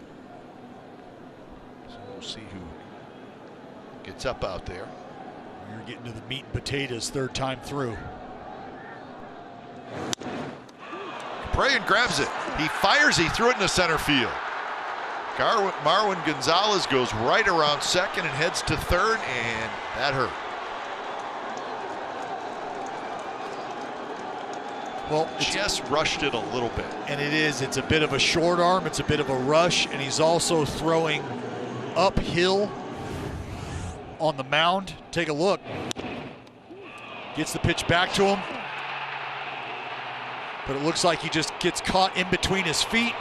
Short arm, and again, working uphill off the mound. Tough to deliver a strike that way.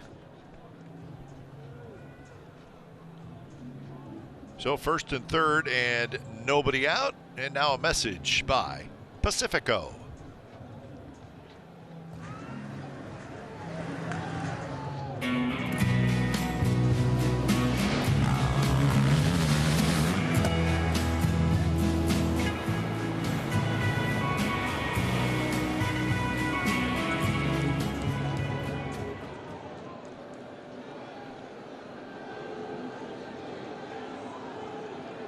So runners at the corners, nobody out for Martinez. Base hit and a fly ball to right field.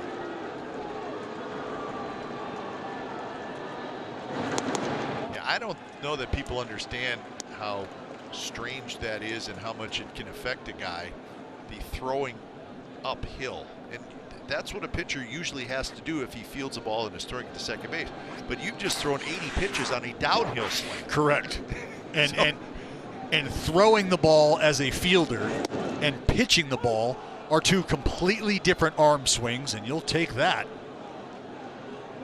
Martinez not happy with Ryan Wills. And here's why.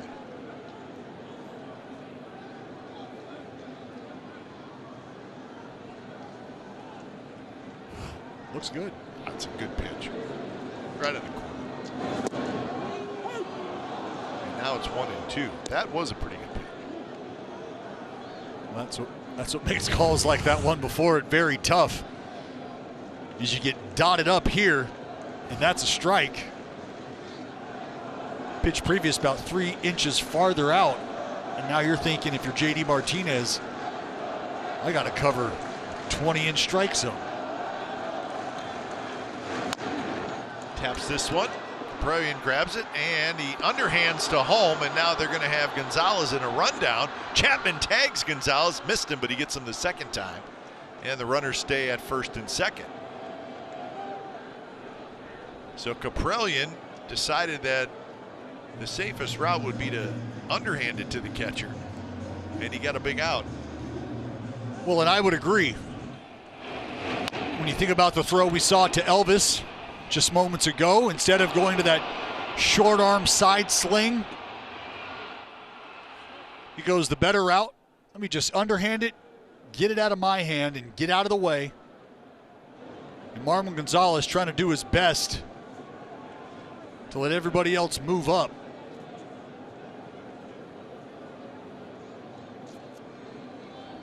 But another big ground ball back to you if you're Caprellian. You got to make the best of it now. So one out here is Xander Bogaerts. And it's funny, that at bat, the call that Caprellian got on the pitch changed everything. Absolutely everything. So you take advantage of an umpire helping you out a little bit. First pitch in for strike to Bogaerts. Well, and that's really a credit to Sean Murphy behind the plate to continue to call that pitch, to continue to go out there. And of course, you need Caprellian to execute on the backside. But for Murph to have the wherewithal and understanding that that does essentially take the bat out of JD Martinez's hand and creates a whole different mindset. Bogaerts fouls that one, so Caprellian jumps ahead 0-2, so now he can go to work a little bit. Yeah, because anytime you get calls like that against you as a hitter, I feel like it takes the aggression away from you. Now you're more of in a defensive mindset as opposed to hunting a certain pitch or location and trying to attack.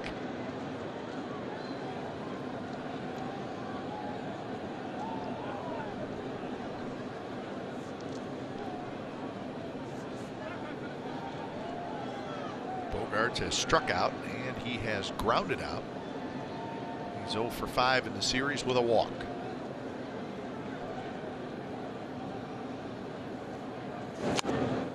Cues that one foul.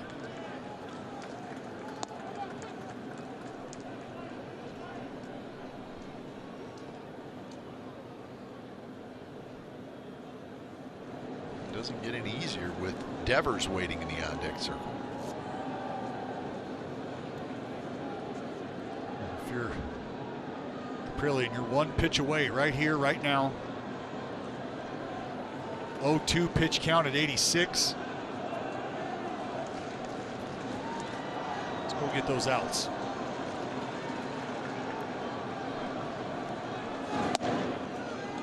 One and two now to Bogaerts. So 87 pitches for Caprellian.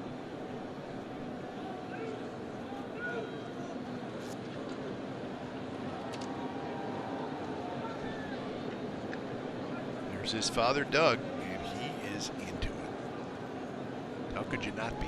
How about the 2-box? You asked for it. Best crew in the league. And he got him swinging with a fastball. 2 outs. And I can hear and see Mr. K screaming through that mask right now, pumped up. This boy dials up a heater and is able to beat Xander Bogaerts for the second time tonight. Punch him out, Pops. Atta baby. So 2 outs, and here's Devers. One more big out to get for Kaprielian, and can get through 5. Verdugo at second, Martinez at first.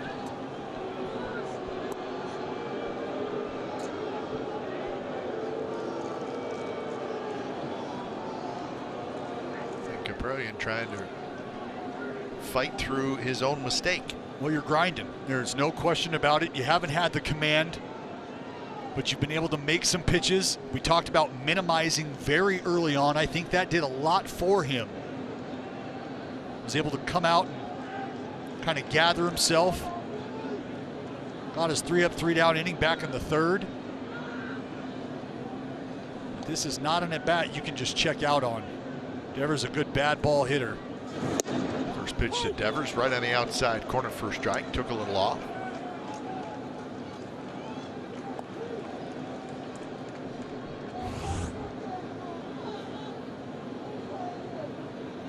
Good change-up.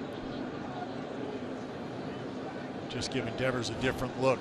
No slider, no fastball.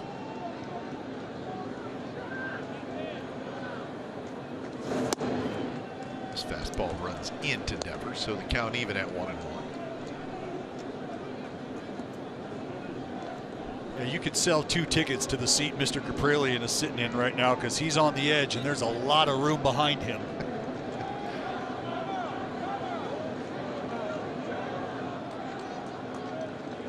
Well, I can't decide. He's either going to sleep really well tonight or not at all. Yeah, I'd probably check in a couple days.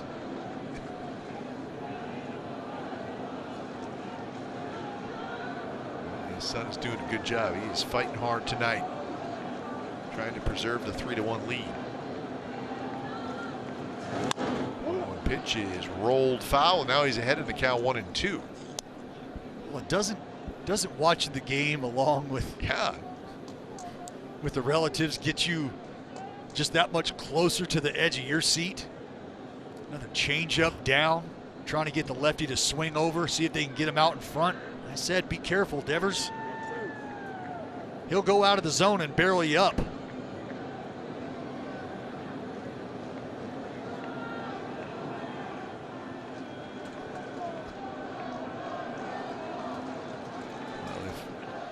if Kaprielian can get it out here, his father may give somebody a Cody Bellinger high five from the World Series, which dislocated his. Watch your wing.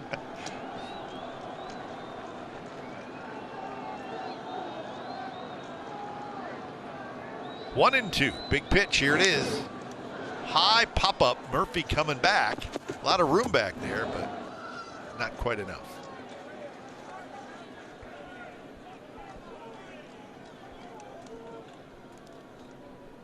Well, good battle here.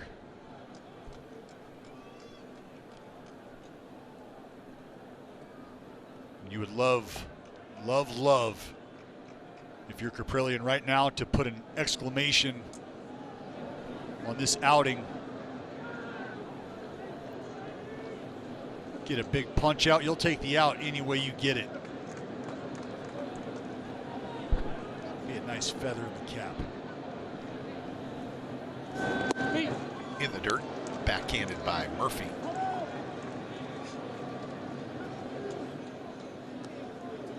So 2-2 the count. How about Sean Murphy? Again, backhand. You see where that ball hit? Out in front of Devers. So Murph not really going to be able to body up and kick out in front of that thing and use his body.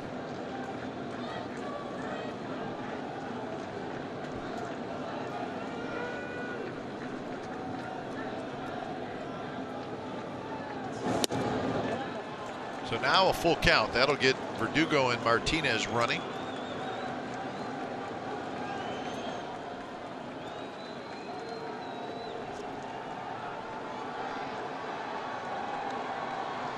the reality is, Dal, this may be Caprarian's last hitter no matter what happens. So.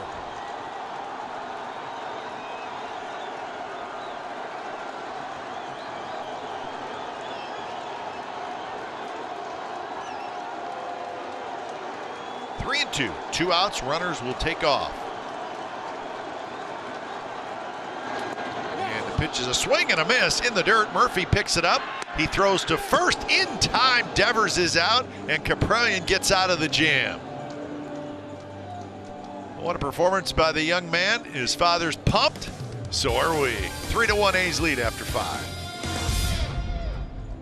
Person suites for individual games on sale right now. Suites provide a safe way for groups larger than 4 to enjoy an A's game. 6-person suites start at just $99 per person for select dates through September. All suites do include 6 tickets, a private restroom, and Coliseum snacks. Yes. For more information, visit athletics.com/suites.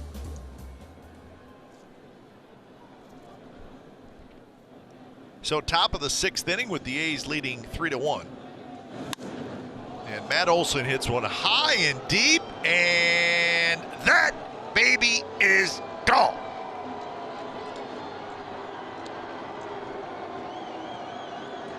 A high towering shot into the seats and right for Olson, his 8th of the year. It's 4-1, the A's lead.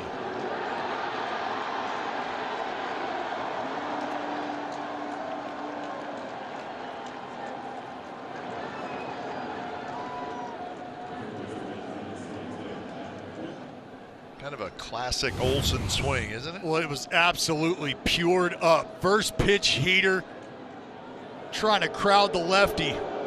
Matt Olson says, nay, nay. They're not going to put a seat out there for it, Kite, but they'll put it on the board nonetheless.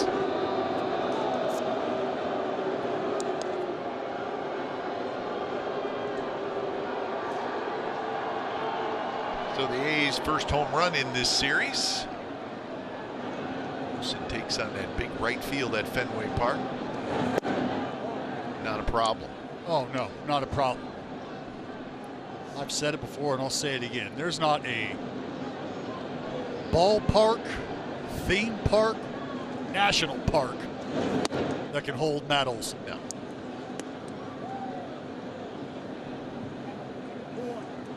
Chapman a double and a strikeout.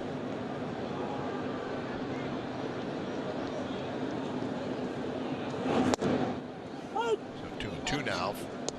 Eduardo Rodriguez, that's the 6th home run he has allowed this year.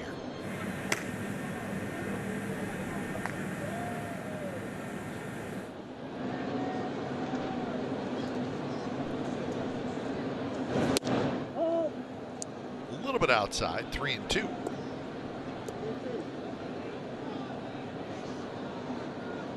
Good thing here for the A's is you're starting to take some solid swings and get to their best guy right now, a guy who's been on a really good run. Chapman called out on strikes. He disagrees as he was headed to first base, so he's not happy at all with Ryan Wills. Ryan Wills threw Ramon Laureano out earlier on a pitch that was certainly didn't look like a strike. Well, the zone's been a little girthy at times. And this pitch right here, pretty good pitch if you're Eduardo Rodriguez. Matt Chapman just reminding home plate umpire that French chocolate is in. Yes, indeed.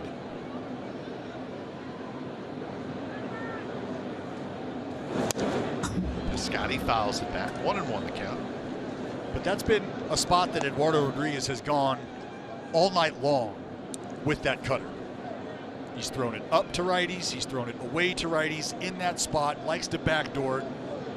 We've seen him work that two-seamer, trying to bring it back late in the count against right-handers. Renfroe in and over. Now he stops and he makes the catch for the second out.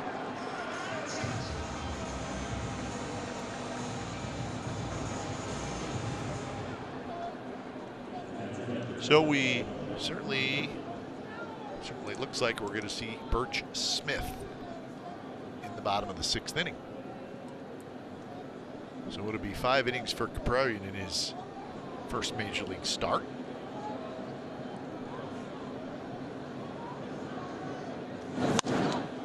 Murphy down the left field line, but foul. Way up into the upper deck, and that ball is, oh, I thought it went over the rim. They brought it back. But you know, the thing about James Kaprelian right now, we talked about the Yankee draft pick, debut, Fenway. But to have this moment in time right now unfold for him, considering everything he's been through injury-wise to get to this point, the emotion, right now you're seeing the smiles and the interactions with his teammates, but I can tell you, in the back of his brain, the thought of how long the road to get to this moment is something he's evaluating, something he's thought of. Well, you missed 2 full years of minor league baseball with injuries. You start to wonder what's going on. Well, you got the COVID shortened season last year, and you start to get a little time, right? You get that cup of coffee, you want more. You want to fill your thermos up.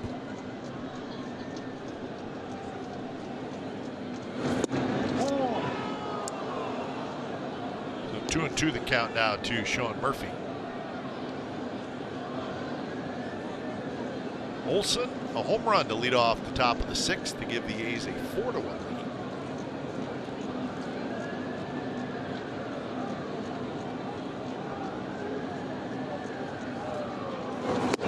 And a swing and a miss on an off-speed pitch. Olson, home run number 8, a high towering shot into the seats down the right field line here at Fenway.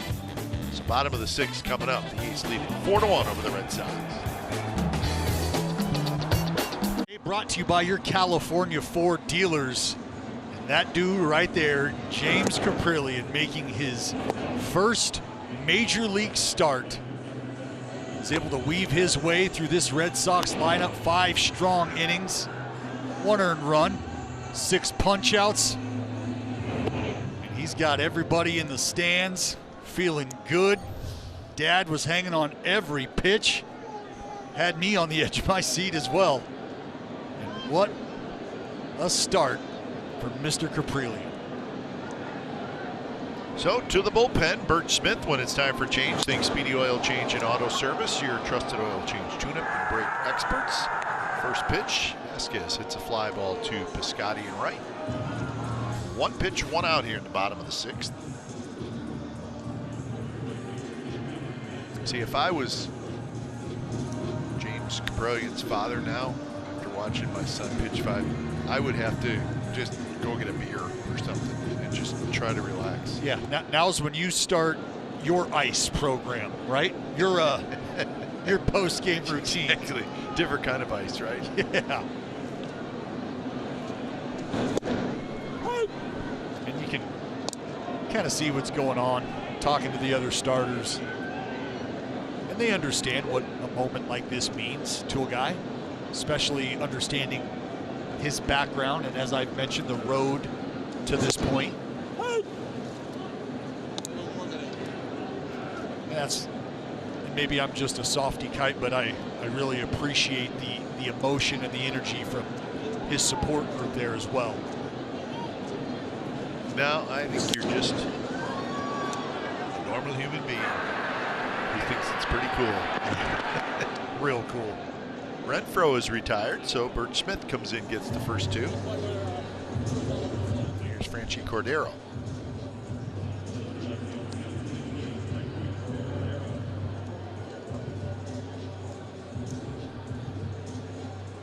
Cordero, a fly ball to left and a strikeout. He is 0 for 5 with 3 strikeouts in this series.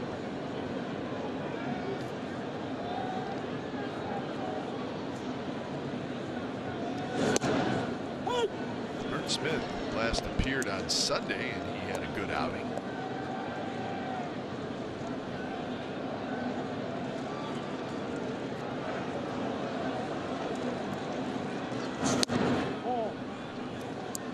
to the concession stand.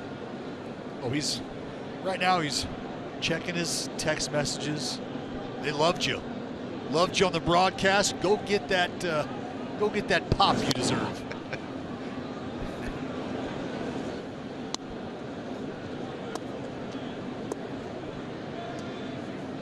1-2 to Frenchie Cordero. It's Michael Chavis, the on-deck hitter, hoping to get a chance to hit this inning.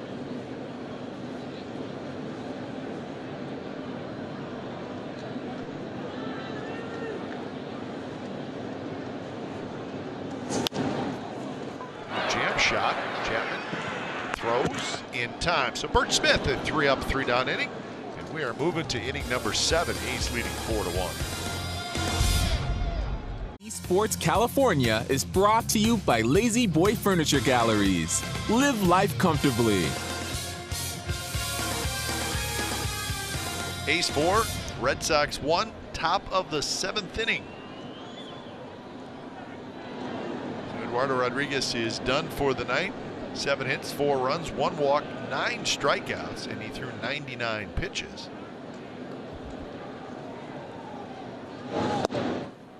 And the new pitcher is Edward Bizzardo. When it's time for change, think Speedy Oil Change and Auto Service, your trusted oil change, tune-up, and brake expert. So Bizzardo just brought back to the big leagues earlier today.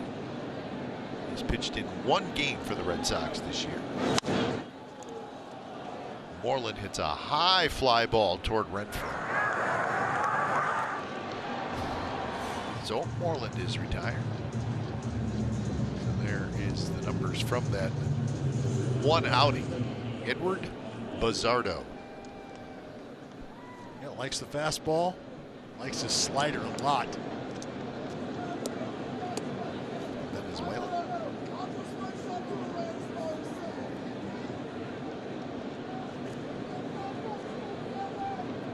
Facing Elvis Andrus, who is 2 for 2. A single, a double. He's got a run scored. He forced Eduardo Rodriguez into a balk when he was at third base, and it got the A's their 3rd run. And it came with 2 outs.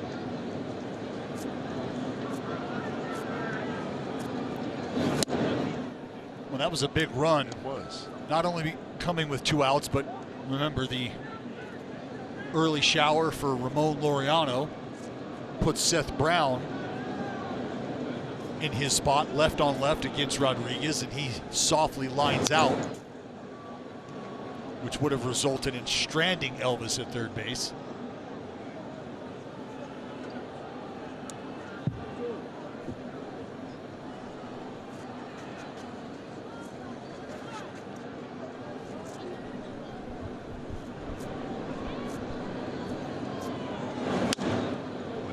Slap foul, right side.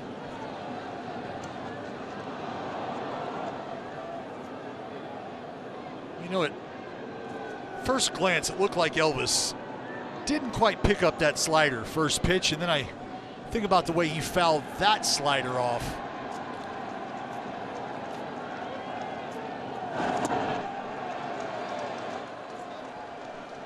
Well, and then I see the way he swung at that slider, and I quickly go back to the idea that he just didn't see it. He did not see it. You think, you see some guys, and again, Manny Ramirez, one of these guys, would set pitchers up early in a ball game, taking a bad swing at a pitch, hoping to buy himself that pitch maybe later in the at-bat, maybe later in the game, in a big situation. But Elvis just clearly did not pick that pitch up. So 2 outs, and there is that sweeping slider in for a strike to Canna. Canna is 0 for 3. 1 for 7 in the series.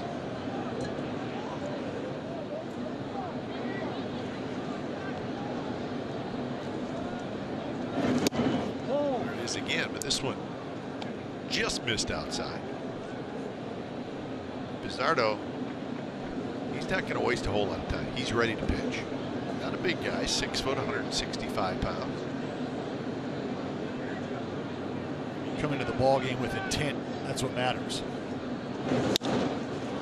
Canna drives onto left field. Cordero is back, and it is off the wall. Cordero gets it in. Throw is a little wide. Canna's got his second double in the series.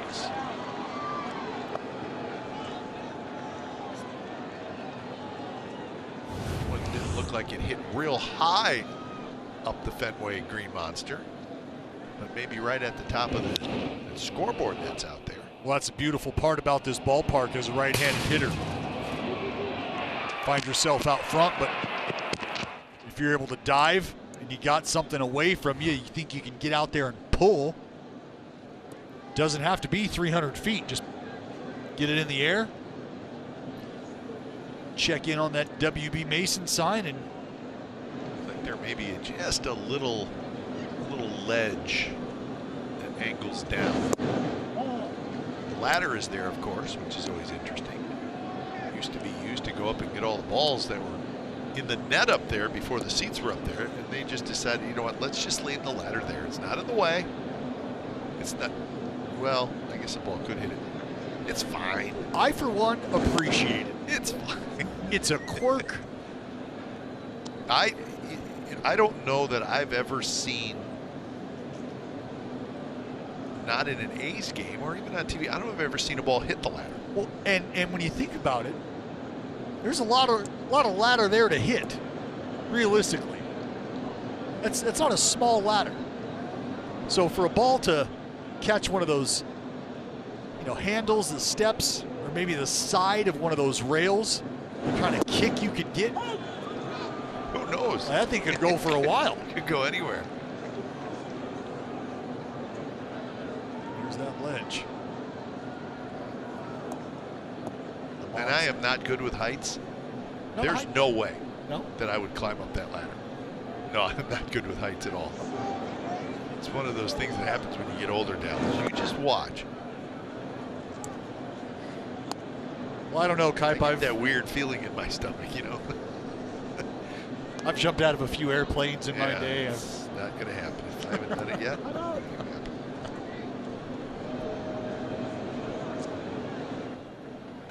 2-2 to Lowry.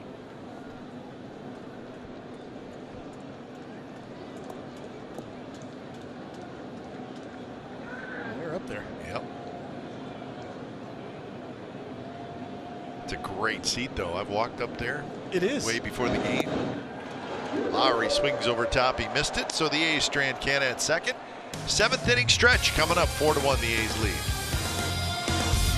By your Bay Area BMW centers, Ted Williams, the splendid splinter, played his entire 19-year career with the Red Sox, 19-time All-Star, American League's most valuable player twice, batting champion 6 times, Triple Crown winner twice. Finished his playing career with a .344 career batting average, 521 home runs. There's the resume. We love to look at the Hall of Fame resumes, but probably the greatest Red Sox of all time, don't you think? There's some good ones. Yastrzemski was great. Yes. But tough to beat Ted Williams. It is. I mean, I think a lot of people, and I don't think it's too much to throw David Ortiz in that conversation. There it is. Who's in the chair? Someone sitting in the red chair. That youngster right there. There's a chair out there. With the seats are green. That chair is red. That is where Ted Williams' longest home run hit. Said it's 502 feet. It happened in 1946. And it feels like it's about 3.5 miles from home plate. It's pretty cool that it's still there. Just one of the many characteristics of this ballpark that make it a destination, not only for baseball lovers, but I think just history buffs in general. 2-2 to Michael Chavis. Foul right side. And as you always have to remind people that the players that played in that era, a lot of them missed time due to military service. Ted Williams missed 3 years. 3 full years, right in the heart of his career. Think about that. Yep. He missed 19, 43, 44, and 45. Murphy grabs it, fires to first. Olsen takes care of it, and that is out number 1. There's a reason they're referred to as the greatest generation. Well, that's absolutely correct. But think about that. Think about picking up Mike Trout a few years ago and taking him away from the game of baseball for 3 years. And it's not like Ted Williams was just in the Bahamas sipping drinks with umbrellas. No. He was in rolling his sleeves up and getting to work. So a baseball hero, an American hero, is more like it. He missed what would have been his 5th, 6th, and 7th years in the big leagues. Guy played 19 and was an all-star every one of them, 2 triple crowns. So you figure if he hit 521 home runs in his 3 years, let's just give him conservatively another 90 home runs, 30 a year. Sure. So now you're over 600, and you're probably going to be over 3,000 hits.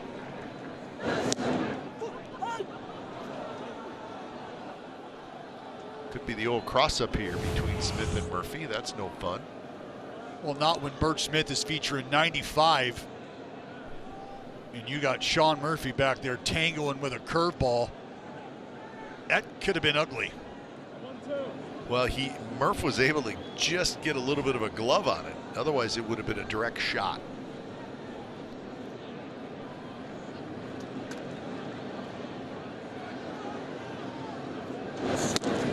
Way high. And now 3-1 to Marwin Gonzalez, who has doubled twice and walked.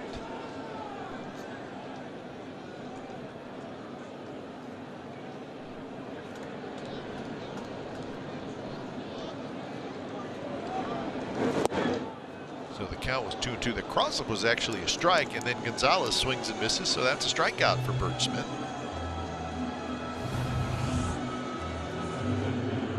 Good four-seam changeup off of that four-seam fastball.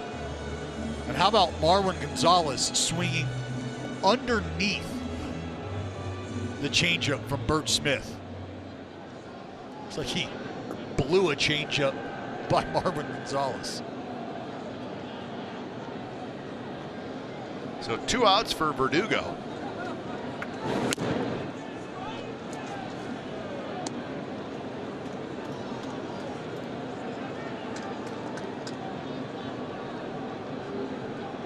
Verdugo a walk, fly ball to left, and a fielder's choice.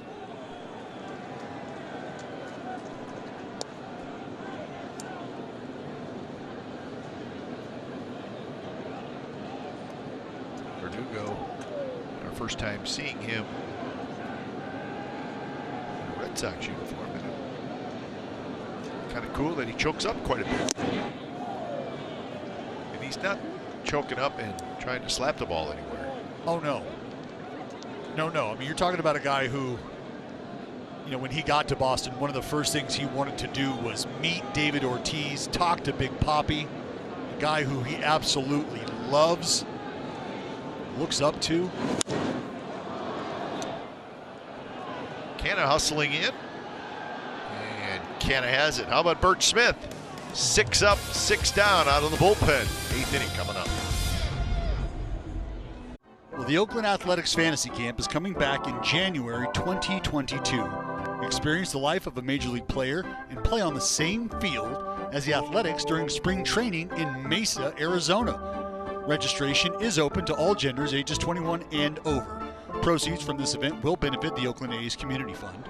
So visit athletics.com/fantasycamp to register.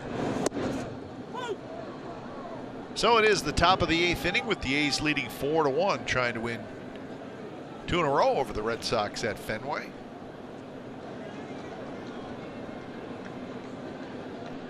Same time tomorrow, 4:10 first pitch. Sean Manaea and Garrett Richards will be the matchup. Lou Trevino warming up now for the A's.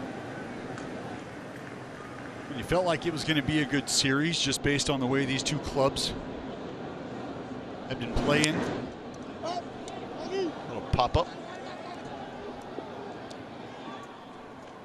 So that is out number 1. Well, time now for the Ram drive of the game. Matty O, the big bopper.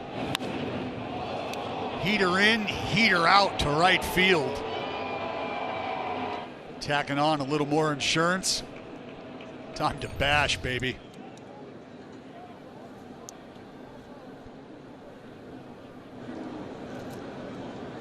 So that was number 8 for Olsen on the season. Takes low. Astros leading the Angels 3-0. That game in the bottom of the 5th in Houston, and that is the rubber game of that 3-game series. Houston will stay home and host the Rangers for a 4-game series starting tomorrow night. The Angels are off tomorrow. They will be at Fenway Park for the weekend. And the A's will see both those teams, the Angels and the Astros, next week. Looking forward to that. Got the AL East out of the way early. Yep. Ready to get back into the AL West. So get through the Twins, and then you get the Astros, Angels, Mariners, Angels, Mariners. So a nice stretch within your division. You can make some moves. Well, that's gain some ground or pull ahead a little bit more. That's I think the obvious thing that I always go to, and you and I talk about standings a lot because we like to. And that moment in time, you could be in one spot at the start of that run of division play, and on the back end of that, you could look like a completely different ball club. Where you're at, where you need to go, could be two very different stories. And I think that's what excites me about it is, as you said, the ability to create a little separation from the rest of the pack. Olsen hits one very high right field. Did he get enough? No. Matt Olsen knew that he came up just a little bit short. Yeah, funny you could see it in his face, huh? Yeah, he didn't have that bounce coming out of the batter's box. Well, and what we're so used to seeing Ole do, and you're right, that little bounce, just lay the bat down. But you can see, yeah, right there.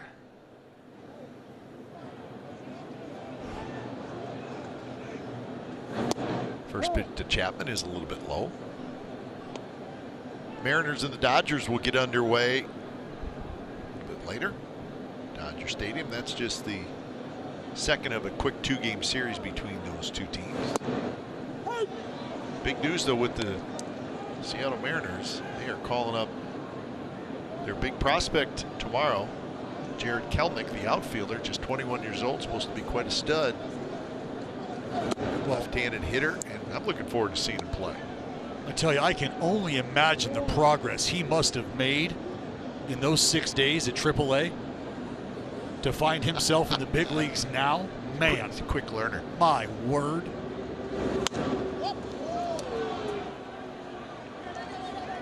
It's going to be Chavis. He grabs that one. And that's a good inning for Edward Bazardo. Bottom of the 8th coming up.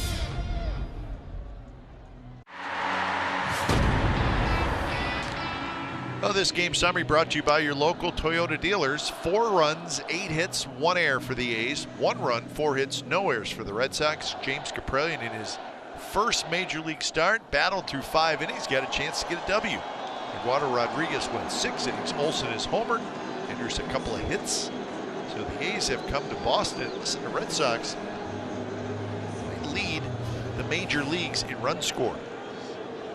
So let's give some credit to the A's pitching staff, see if they can finish this out with the final 2 innings. But the Red Sox have been playing good baseball and scoring a lot of runs. The A's have shut them down. So here is Lou Trevino. And everything you just mentioned is exactly why I was excited about this series.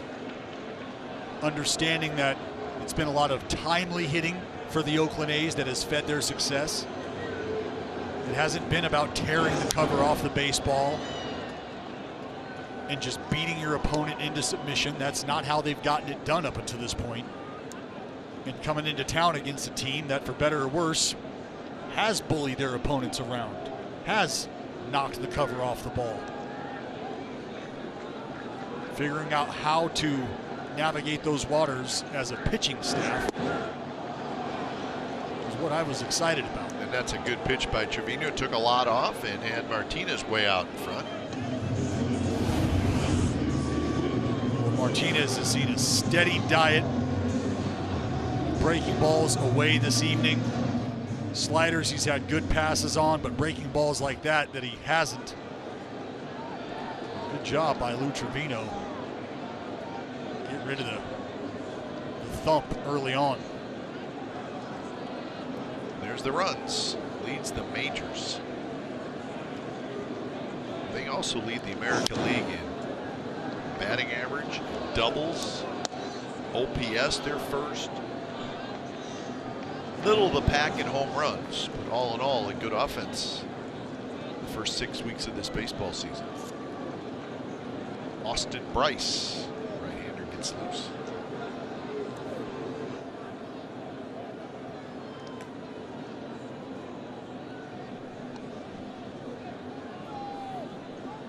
The Red Sox have a 2-game lead in the East over the Yankees, 2.5. Toronto 3 for Tampa Bay. That's coming into today.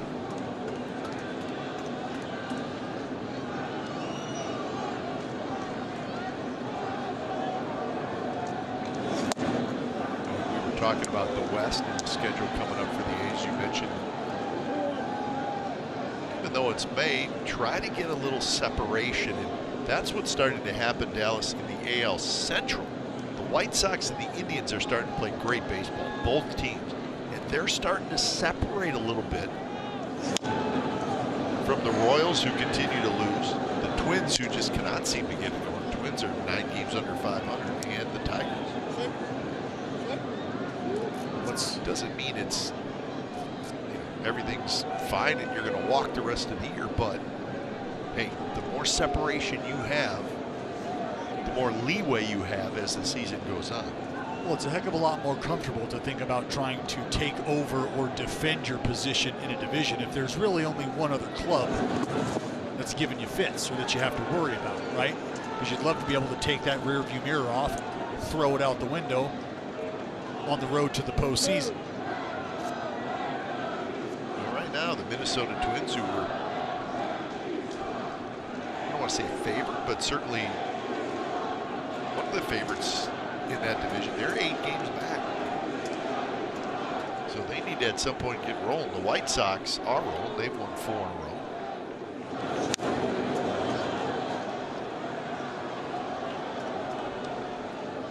So as always, surprise teams, and surprise teams for the good and surprise teams for the bad. Well, the Royals, that run they were just on. I know there was a lot of talk about a retooling of the offense, a little bit of a different approach. And the 3-2 pitch is low, so a 1-out walk. Hey, A's fans, Xfinity Mobile delivers fast, nationwide 5G on the most reliable network. Break free from the big 3 and save with Xfinity Mobile. So a 1-out base runner, and here's Devers.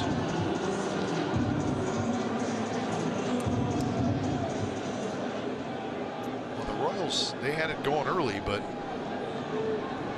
Dallas, they've lost 9 in a row, and they're losing again tonight, 4-2 in the 9th inning. Devers had a good swing, fouls it back. Well, and I think that just goes to show, there's a lot of conversation early on about the way the A's started. But if you're able to put that in the back of your brain and just kind of move forward, you don't have to worry about that conversation. those negative thoughts, but just a little farther into the season, we've seen these streaks, 7-game losing streaks, 9 games for the Royals that you just brought up.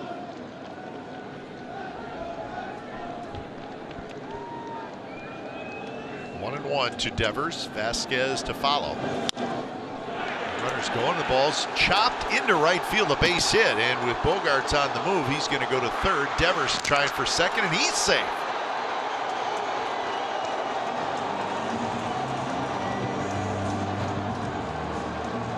Well, it's not the hardest ball Devers has ever hit. Well, no, and it's about incredible hustle for Devers out of the box. And he's thinking about this. As soon as he sees this ball kind of die down, he can see Piscotty chopping his steps out there in right field. And that's just a great hustle double. Look, the Red Sox, late in the ball game, runner on, trying to put the game in motion a little bit, create some holes. Devers able to hook a high hopper through the right side. Now, if you're the Red Sox, you got the tying run at the dish. Yeah, you don't see that very often, a team down 3 runs in the 8th inning, starting a runner. No. And also, if you're Devers, you have to make it to second. Yes, have to. If you don't, it's a huge mistake, and he did make it. And I say that because you're going to have the tying run stepping into the batter's box. But if you get thrown out, it's not the tying run. Here's Vasquez, second and third.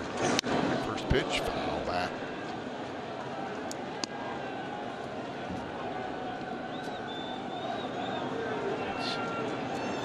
New pitcher. Bryce and Whitlock, 2 right-handers now. Garrett Whitlock, that's him on the right.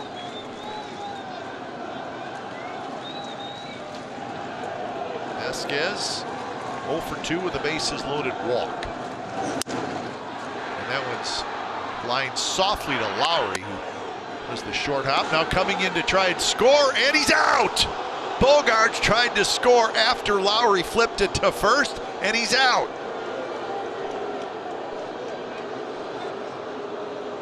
Well, if this call stands, that would be a huge base running mistake. Well, this is incredible, but look at Sean Murphy, the positioning. He's out. And he is out, and that's all about where Murph is standing, forcing Bogaerts, who's coming in head first. Watch, he has to tuck that arm around the foot of Sean Murphy, and that's all the Oakland A's needed. Outstanding job by the backstop. So they would have had the tying run coming up with 2 outs, so a huge base running mistake. Telecast is presented by authority of the Oakland Athletics and may not be reproduced or retransmitted in any form, and the accounts and descriptions of this game may not be disseminated without the express written consent of the Athletics Investment Group, LLC.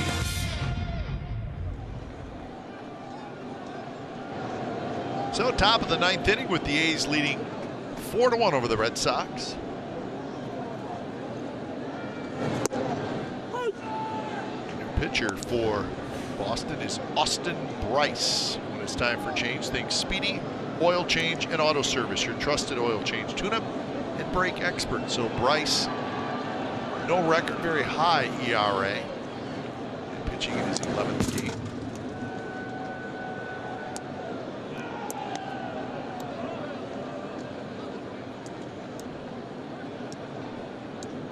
Piscotty, Murphy, and Moreland.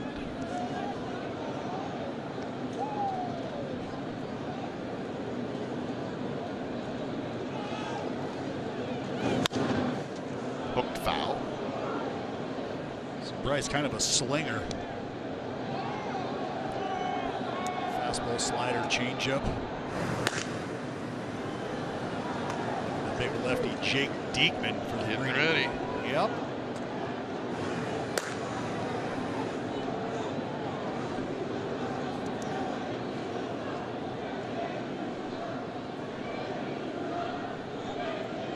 One and 2 to Piscotty. And a high fastball, and that is exactly what Vasquez called for, and Bryce put it there, and it's a strikeout. Well, with effective velocity and execution of location, at times you can render the hitter a non-factor. And I think that's what this is about here, putting it where you want it. Not a pitch you can do a lot with if you're able to get to it.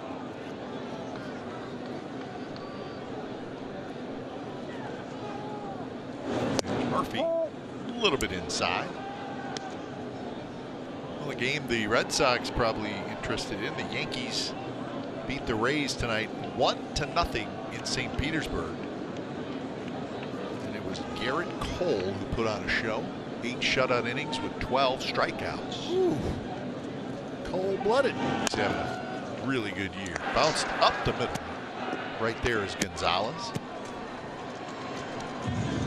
So let's look at that play that ended the bottom of the 8th. And this is just a huge play by Murphy and a huge mistake by Bogaerts, I think. Well, and an even headier play by Matt Olson to have his head on a swivel and anticipating any extra movement on the base path. And Bogaerts, an aggressive runner, trying to bring the Red Sox within another run, but you've got Matt Olson out there, ball in his hand. A guy like Sean Murphy, who knows exactly what to do at home plate. It's a risky gamble. Yep.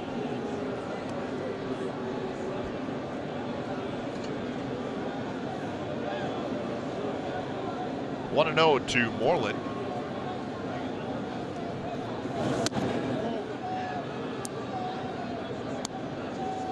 And it's similar to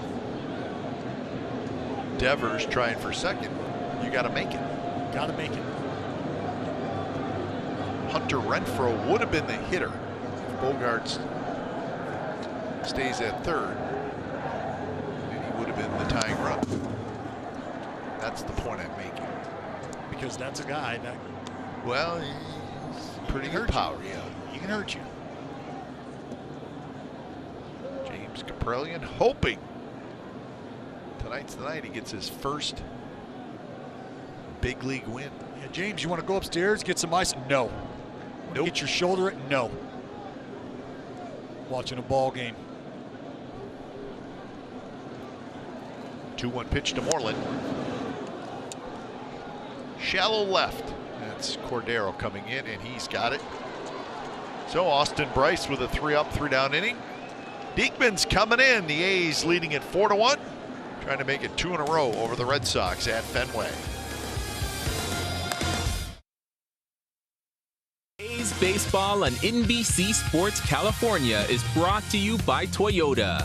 Wouldn't it be nice to drive the most trusted brand in California? Take a test drive at your local dealer today. And by Mercury Insurance. Get a quote at mercuryinsurance.com. Fans, the best deal of the season to see your green and gold is to purchase A's Flex Ticks. Not only do you get flexibility to pick your games, you save up to 30% off ticket prices. A's Flex Ticks can be redeemed for any available game this season when you are ready to come on back to the Coliseum. So go get your ticket vouchers at athletics.com/flexticks before they run out. So bottom of the 9th inning. Jake Diekman comes in. Diekman with 4 saves in 4 opportunities. So Hunter Renfroe to lead things off.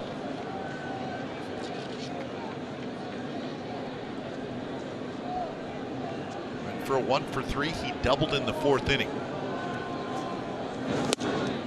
Swings at a high fastball. Not close to the strike zone. Well, and it's tough to tie it up with nobody on, but those are the intentions there for Renfroe.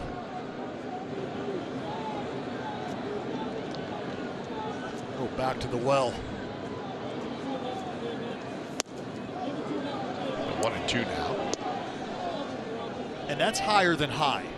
Think about elevating higher than high, that right there. Yeah, that's elevating.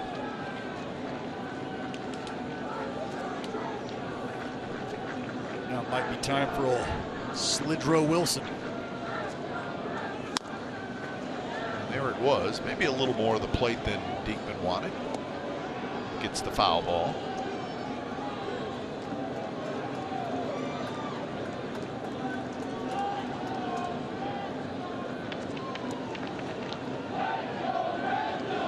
Well, now it's time. Now it's time to happy scroll. No more doom scrolling. Following James Caprellion's father in the stands, and he's been awesome. Fastball fouled straight back.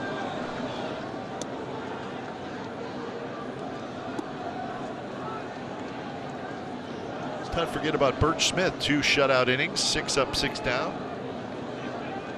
Again. Pitched the 6th inning and the 7th inning. Trevino the 8th, and now Diekman here in the 9th. There's Birch Smith. Nice job.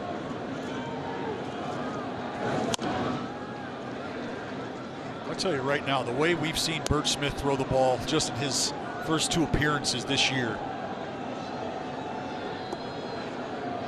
you get that kind of performance from him out of the bullpen in that role, that is going to be a very, very pivotal part of what this team is able to do moving forward. If you get that kind of reliability, that kind of production in that spot. In the dirt.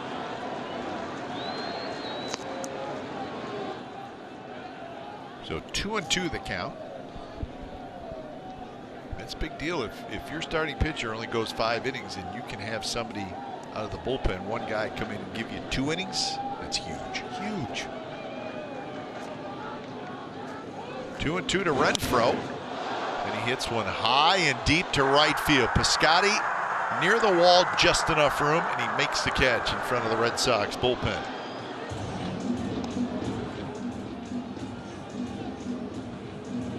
So a long out for Renfroe. Get a little nervous here. He posed him up. Thought he might have had it. Piscotty just at the wall. May have been.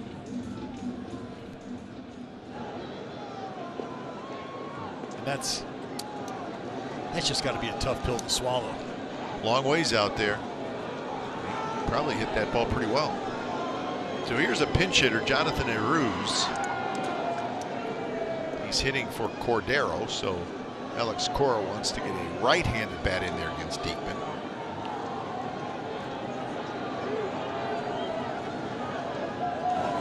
First pitch, a fastball for a strike.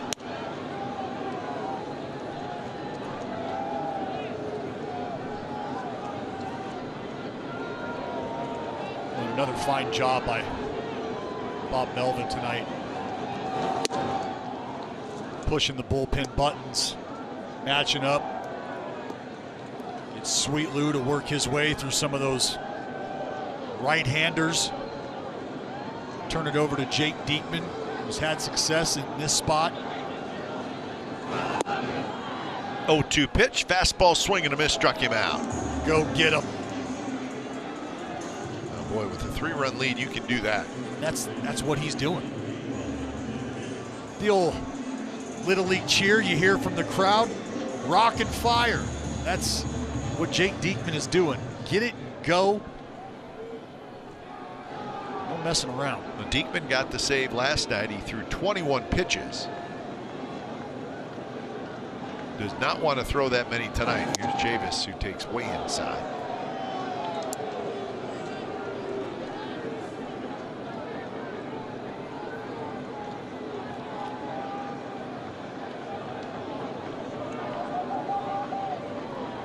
Davis is 0 for 3.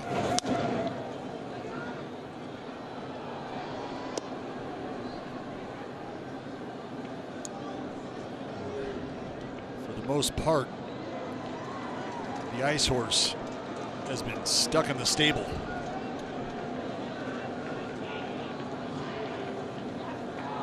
One pitch way high.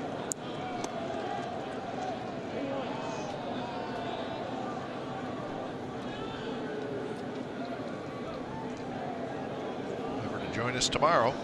4:10 first pitch, Sean Manaea and Garrett Richards. 3:30 is when the coverage starts with A's pregame live. So game 3 from Fenway. And then on to Minneapolis to take on the Minnesota Twins over the weekend.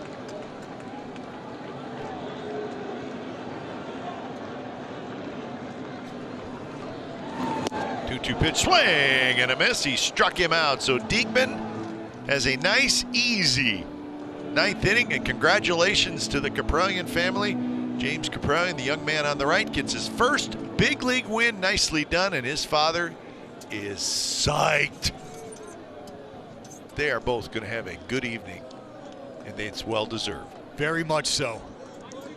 And we talked about the road to get to this point for James Kaprelian, and I think oftentimes it's kind of forgotten that there are other folks that help you get to this point, and it's going to be good for everybody to celebrate today with that man, James Kaprelian. Congratulations, buddy. So Kaprelian gets the win. Diekman gets his 5th save, and the A's are starting to heat up again. They have won 4 out of their last 5. Time of game was right at 3 hours, and the attendance at Fenway tonight, 9,272.